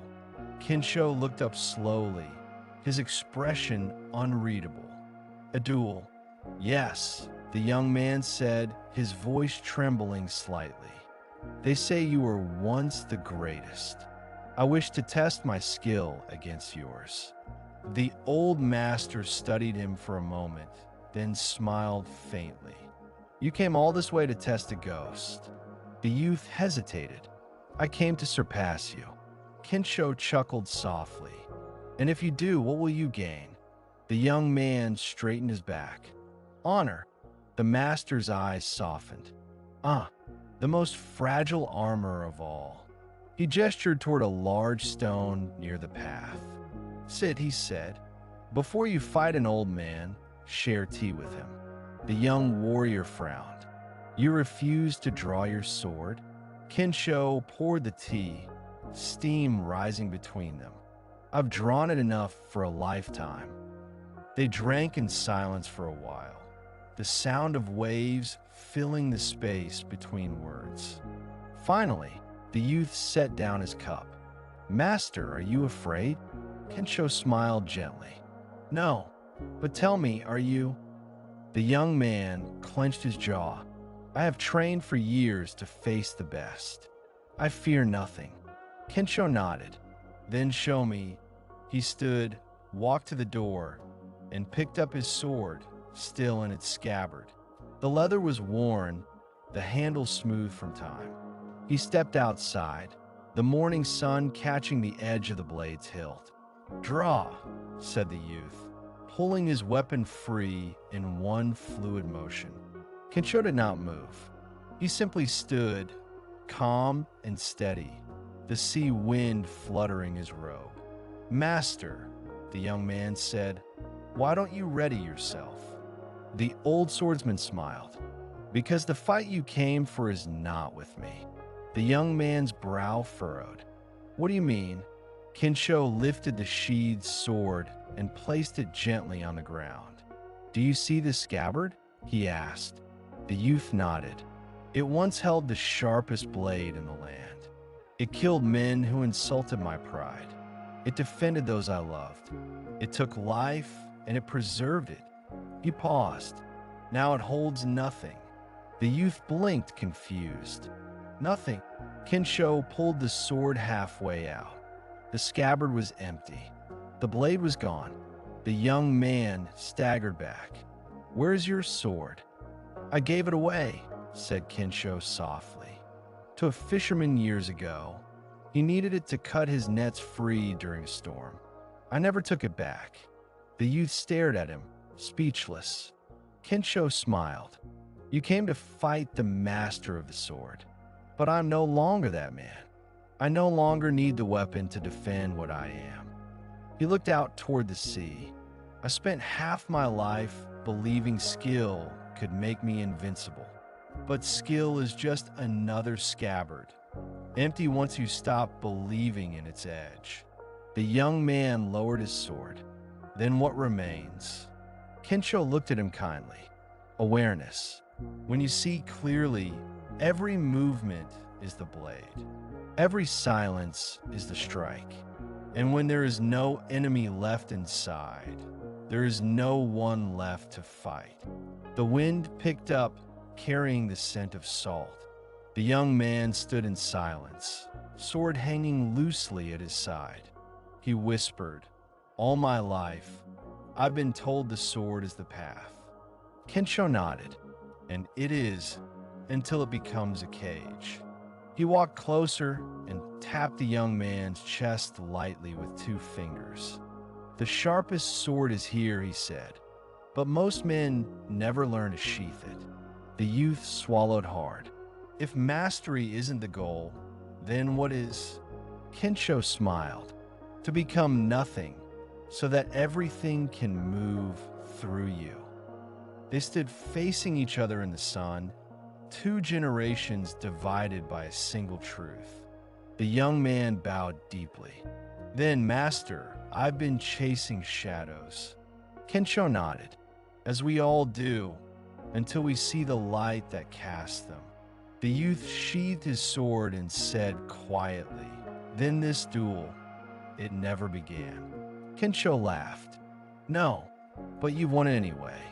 He placed a hand on the young man's shoulder. "When you return to the capital, tell them the old master is gone. Tell them you met a man who carries nothing, not even victory." The youth's eyes glistened. "And you, master, what will you do now?" Kensho looked toward the sea, where sunlight shimmered on the waves. "I will wait," he said, "not for death, but for the moment when even the waiting dissolves." When a young warrior left, he felt lighter, as if he had laid something down without realizing it. He looked once over his shoulder. Kensho still stood there, small against the vast ocean, motionless, serene. That evening, villagers passing by found the scabbard lying where the old man had placed it, empty, polished by wind and time. Kensho was gone. Some said he wandered into the sea. Others said he dissolved into the horizon like a shadow returning to the light. But the next morning, on the rocks below, they found something strange. A single seashell resting inside the scabbard. When held to the ear, it echoed faintly like the sound of a distant blade slicing through air. You stand now at that same shore, feeling the salt wind on your face, hearing the rhythmic song of waves. You realize that mastery, too, can be an attachment, a subtle pride disguised as purpose. True freedom is not the sword drawn, nor even the sword sheathed. It is the scabbard emptied, the identity surrendered. You breathe in the sea air. You breathe out the weight of becoming. You see now that the point of the sword was never to cut the world, but to cut illusion. And when illusion falls away, the hand opens, the weapon drops, and all that remains is stillness sharp enough to pierce the sky. Story 19, The Child and the Paper Boat. The morning was soft and full of light. Mist hovered above the rice paddies, and the air smelled of wet grass and quiet beginnings. You could hear the faint gurgle of water flowing through narrow channels, the small, patient rivers that fed the valley. By one of those streams sat a child, no older than 7, folding a sheet of paper with small, careful hands. Her name was Aiko. She was barefoot, her robe rolled up to the knees, her hair tangled by the wind. Each movement she made was slow and deliberate, as though she already knew that life's beauty lay in patience. She folded the paper once, twice, 3 times, creasing it with her thumb. At last, a tiny boat emerged, fragile, uneven, but full of quiet purpose. She smiled and whispered, "You're ready." Then she placed it gently in the stream. The little boat rocked once, caught the current, and began to drift downstream, white against the glimmering water. Aiko clapped her hands softly, her laughter as light as wind through bamboo. From behind her, a voice spoke. "You trust that boat too easily." She turned. An old monk stood at the edge of the path. His robe was gray, his face kind but lined with years. It was Shoji, the wandering monk who had passed through many lives and many lessons. Aiko tilted her head. "Why shouldn't I trust it?" The monk smiled. "Because the current will take it away." "I know," she said. "That's what rivers do." Shoji chuckled. "Most people would try to catch it again. Aiko looked back at the drifting boat. If I catch it, it won't go anywhere. And it's not a boat, just paper. The monk's eyes gleamed. You understand more than many grown men. She shrugged. My grandfather says water loves things that let go. Shoji sat down beside her. And what do you think? Aiko thought for a moment, then said, maybe that's true for people too. The monk smiled. Yes, but people build dams. Hearts full of stones, minds full of fences. She giggled. You talk funny. Shoji laughed softly. I suppose I do. They watched the paper boat drift further, carried by the current. The morning sun broke through the clouds, scattering gold across the stream. Aiko said, I used to make boats and chase them. I would run and run until I tripped. Then I cried because they were gone. Shoji nodded. And what changed? I got tired of crying, she said simply. So now I just watch. He smiled gently. That is wisdom disguised as childhood. The two of them sat in silence for a while, the stream murmuring softly between them. Then Aiko turned to him. Do you make boats too? The monk chuckled. No, but I have made many things I couldn't keep. Ideas, names, dreams, even temples. Did you cry too? He nodded slowly. Many times, until I learned that rivers never steal. They only return things to where they belong. Aiko's eyes widened. So will my boat come back? Shoji looked down the winding stream. Perhaps not in the same form, but somewhere, sometime, the water will give it back, as rain or mist or memory. She smiled. That's good enough. Later that day, dark clouds gathered over the valley. Rain began to fall, light at first, then heavy. Shoji helped Aiko and her grandfather carry baskets of vegetables under shelter. When the work was done, Aiko ran back to the stream, her robe soaked. The paper boat was gone. Only ripples remained, vanishing quickly into the widening current. She stood there for a long moment, then whispered, "Thank you." Shoji came up beside her, holding a small umbrella. "You're not sad?" She shook her head. It went where it had to go. The monk looked at her, rain dripping from his hood. "And if it never returns?" She smiled up at him. "Then I'll make another one tomorrow." They walked together toward the hut, rain pattering softly around them. Shoji said, "You remind me of an old teaching. The Buddha once said that clinging is the cause of suffering." Aiko frowned. "Clinging? Like holding too tight?" "Yes," he said. "When we try to hold what must move or keep what must pass, we create pain." She nodded thoughtfully. "Like if I held the boat, it would tear?" "Exactly," Shoji said. "And people do that with everything. Love, peace, even happiness. They forget that all things float downstream." Aiko tilted her head. "So we shouldn't love?" Shoji smiled. "No, we love deeply, but like the river loves the boat.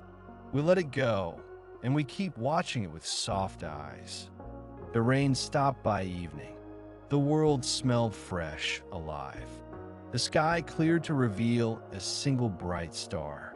Shoji sat by the window of the hut, sipping tea. Aiko came to him, holding a new sheet of paper. "Will you help me make another one?" He smiled. "You don't need my help." She folded slowly, carefully. Shoji watched, marveling at the grace of small hands shaping emptiness into meaning. When she finished, she held it up proudly. "Better than the first one." Shoji nodded. "The river will be pleased." She placed it on the windowsill. "Not tonight. Tomorrow." He asked, "Why wait?" She grinned. Because letting go is nicer when the world is quiet. The monk laughed softly. You might be the greatest teacher I've ever met. At dawn, the two of them walked again to the stream. Mist curled low over the water, and the world seemed to hold its breath. Aiko placed her new boat on the surface. This one floated straighter, its paper smooth and strong.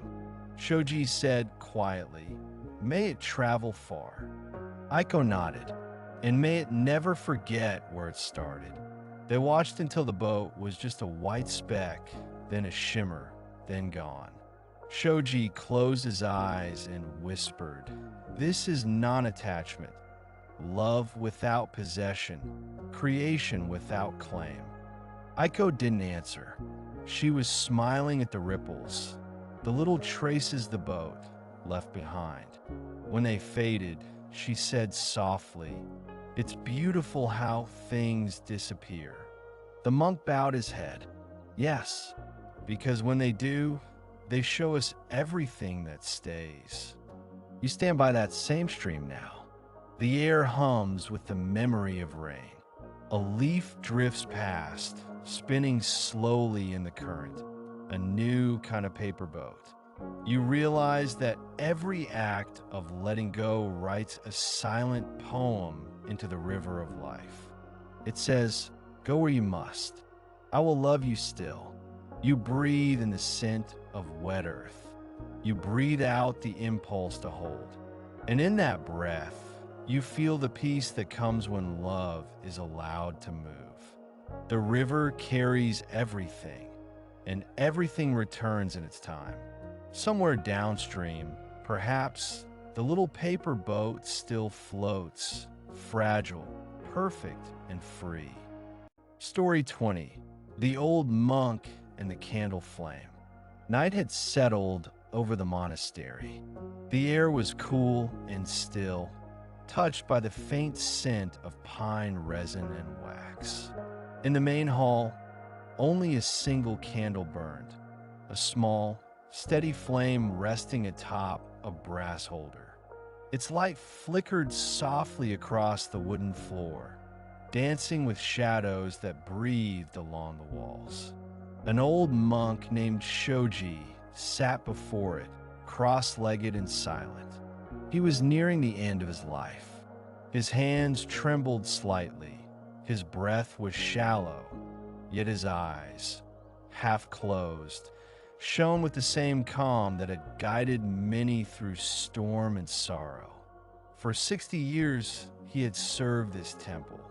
He had swept its steps, planted its trees, taught its novices, and buried its elders. He had watched countless candles burn down to their base, each flame teaching the same lesson. Everything that shines must also fade. Tonight was different. He knew this would be his final vigil. A young monk entered quietly, bowing deeply. "Master Shoji," he whispered, "the night grows cold. Shall I bring another candle?" Shoji smiled faintly. "No, my child. One is enough. If it goes out, it will teach you something a second one cannot." The boy hesitated, then sat beside him, knees tucked neatly, eyes fixed on the flame. For a while, neither spoke. The only sound was the slow crackle of wax melting and dripping onto the holder. At length, the boy said softly, "Master, are you afraid of the dark?" Shoji chuckled, a dry, quiet laugh. "When I was young, I was. I thought light meant safety, but light only shows you where you stand. Darkness teaches you where you are." The boy frowned. "I don't understand." Shoji leaned forward, the candlelight painting his face in warm gold. "When the flame burns," he said, "you see the walls, the floor, the things you think are real. When it goes out, you see nothing, yet you still exist. That is truth." The boy nodded slowly, unsure, but listening with his whole being. Time passed. The flame grew smaller, its edges trembling as if exhausted. Wax pooled around its base like tears. Shoji watched it carefully. "The candle does not fear its end," he said. "Its purpose was always to vanish. The wax, the wick, even the flame, they all serve their nature without complaint." The boy whispered, "But when it goes out, everything becomes dark." Shoji smiled. "No, only our eyes close. The light does not die, it simply changes form." He pointed toward the air above the candle. "The heat rises into the world. The smoke carries its breath. The light becomes memory. Nothing is lost, only transformed." The boy watched the wavering flame, mesmerized. "Then, when you die, Master, will you be like this candle?" Shoji's eyes softened. "I already am."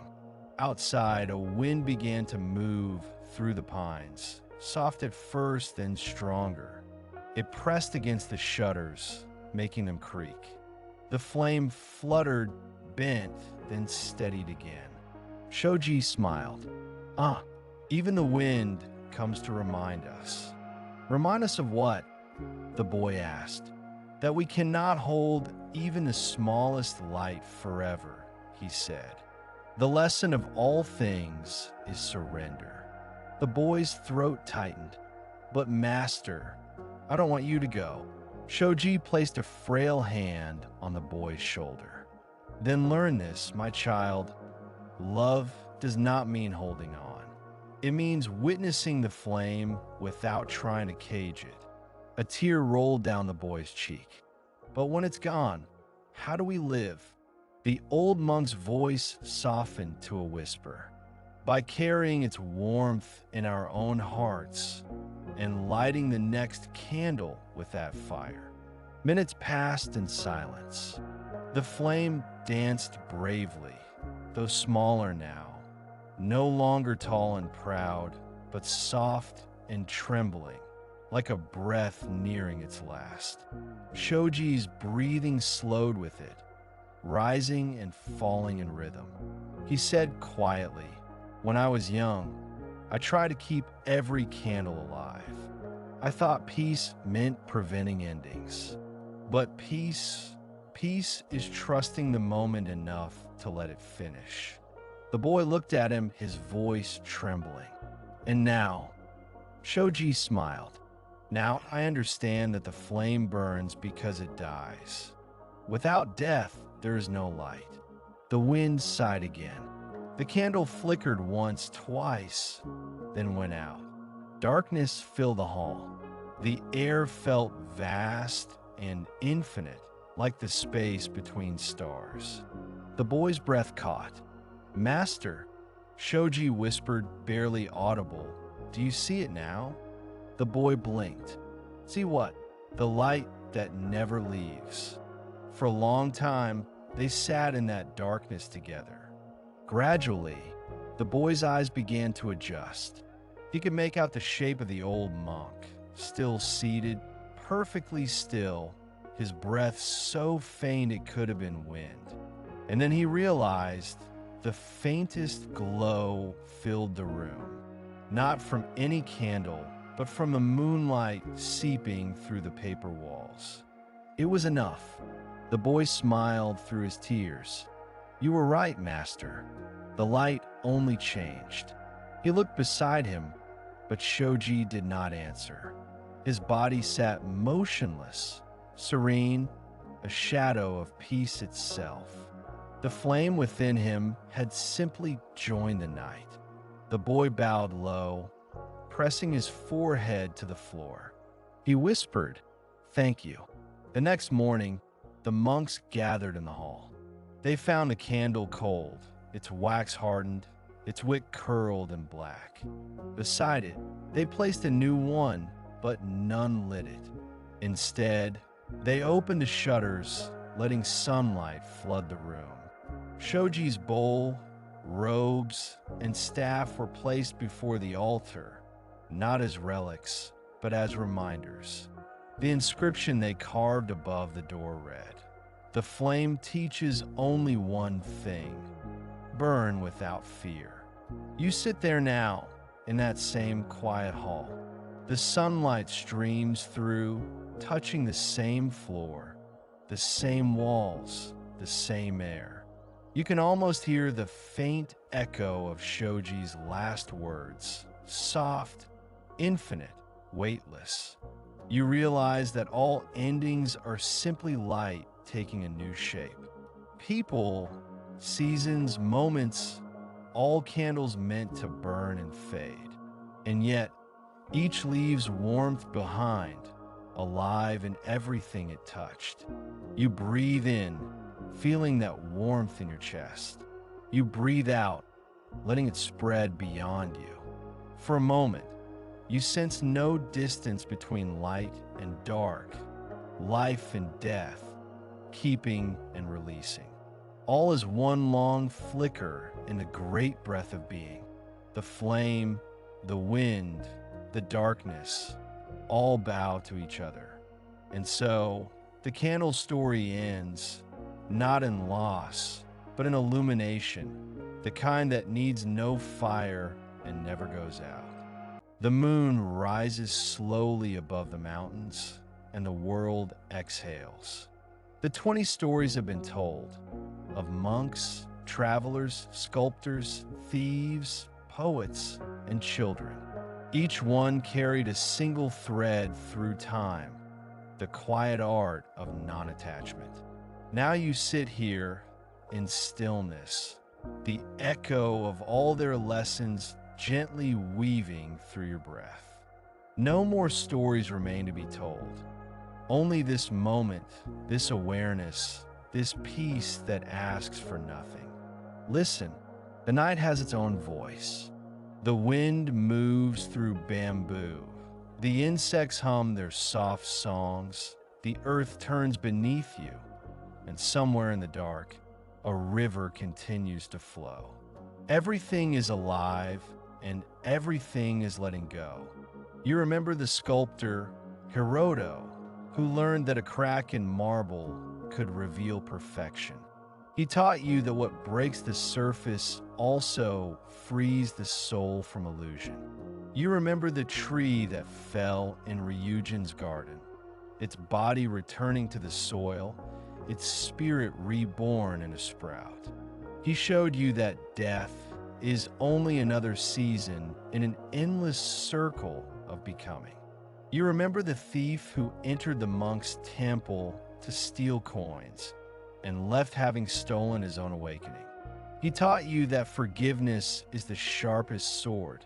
It cuts through chains without drawing blood. You remember Daigo, the bridge builder who released his need for legacy and built a bridge that belonged to the river, not to himself. He reminded you that creation is sacred only when we no longer claim ownership. You remember the poet Riku, who watched his house burn and found his greatest poem in the smoke that rose from its ashes. He showed you that art, like breath, is meant to vanish into air. You remember Kensho, the sword master, who surrendered the weapon and became the blade of awareness itself. He taught you that mastery is not control. It is the disappearance of the one who seeks to control. You remember Aiko and her paper boat, the child who trusted the current more than her hands. She whispered the simplest truth: the river loves only what it can carry. And you remember Shoji, the old monk who watched his candle burn out and saw that the light never truly dies. It only changes form. Now all these lives drift together like petals on a pond, separate, yet one with the water. You begin to see what they were all pointing toward, not to a destination, not to enlightenment as a prize, but to a simple way of seeing that clinging is the root of suffering and surrender is the seed of peace. To live without clinging is not to reject life. It is to drink from it deeply, but without trying to trap its taste. The tea cools, the flower fades, the moon wanes, and still, beauty does not leave. It only becomes silence. Take a breath. Feel the rise and fall of your chest, a tide that has been repeating since before you were born. This too is impermanence. This too is grace. You inhale the world as it is. You exhale everything you cannot keep. That is meditation, the universe breathing through you. Every breath is a letting go of thought, of identity, of control. Even your heartbeat is a kind of surrender, a rhythm that happens without your command. The body teaches what the mind forgets, that peace cannot be possessed, only experienced and released. Imagine now that you are standing in an open field at dawn. The grass is cool beneath your feet. Mist floats over the hills. In the distance, a temple bell rings once, its sound expanding like ripples through still water. You feel the weight of everything you've been carrying, names, roles, regrets, ambitions, and you realize that none of them are you. They are garments borrowed for the journey. You can set them down. One by one, you let them fall. The armor of reputation, the cloak of memory, the shoes of fear.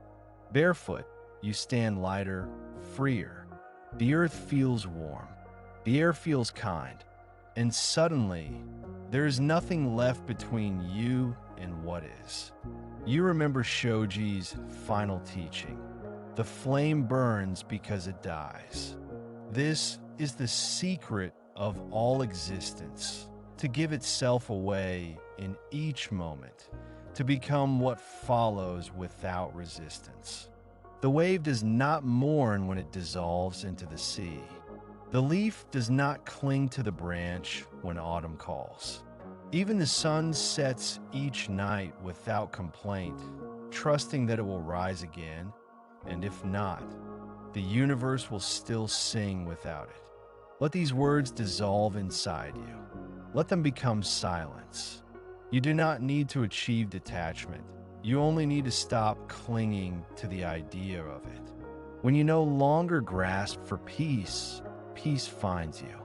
When you stop reaching for the present, you realize you are never anywhere else. You are the sculptor and the stone, the tree and the seed, the thief and the monk, the flame and the darkness. All opposites collapse here, in the stillness that holds them both. Now close your eyes. Listen to the sound beneath all other sounds, the quiet hum of being. Feel how vast it is. Feel how safe. There is nothing to chase, nothing to fix, nothing to become. You are already the space in which all things appear and vanish. The body comes and goes. Thoughts come and go. Even this meditation will pass. But awareness remains silent, witnessing infinite. This is non-attachment, not the denial of life, but the acceptance that nothing can truly be lost because nothing was ever truly owned. When you open your eyes, you see the same world, but lighter, more transparent, as though the air itself is breathing with you. The leaves still fall, the rivers still flow, people still love, laugh, and weep. But now you understand that everything they do is part of one great rhythm, the dance of appearing and disappearing. The wise do not stand apart from this dance. They move with it, step for step, breathing with the universe. To live in such a way is to walk freely in a world that never stays still. So, as this long journey of words comes to rest, remember, freedom is not found in escape, but in surrender. Let your joys come. Let your sorrows come. Let your losses, gains, and seasons pass. Hold nothing. Resist nothing. Be everything. And when the last candle of your own life begins to fade, may you smile like Shoji and whisper to the dark, nothing ends. Only light changes form. You take one last slow breath. Inhale peace. Exhale self. The wind outside rustles the bamboo. A bird calls once, then falls silent. The candle that burned in these stories has gone out, but its glow lingers soft and endless inside you. The way of letting go is not a path to follow. It is the path you have already been walking since the first breath you ever took. And now you know it.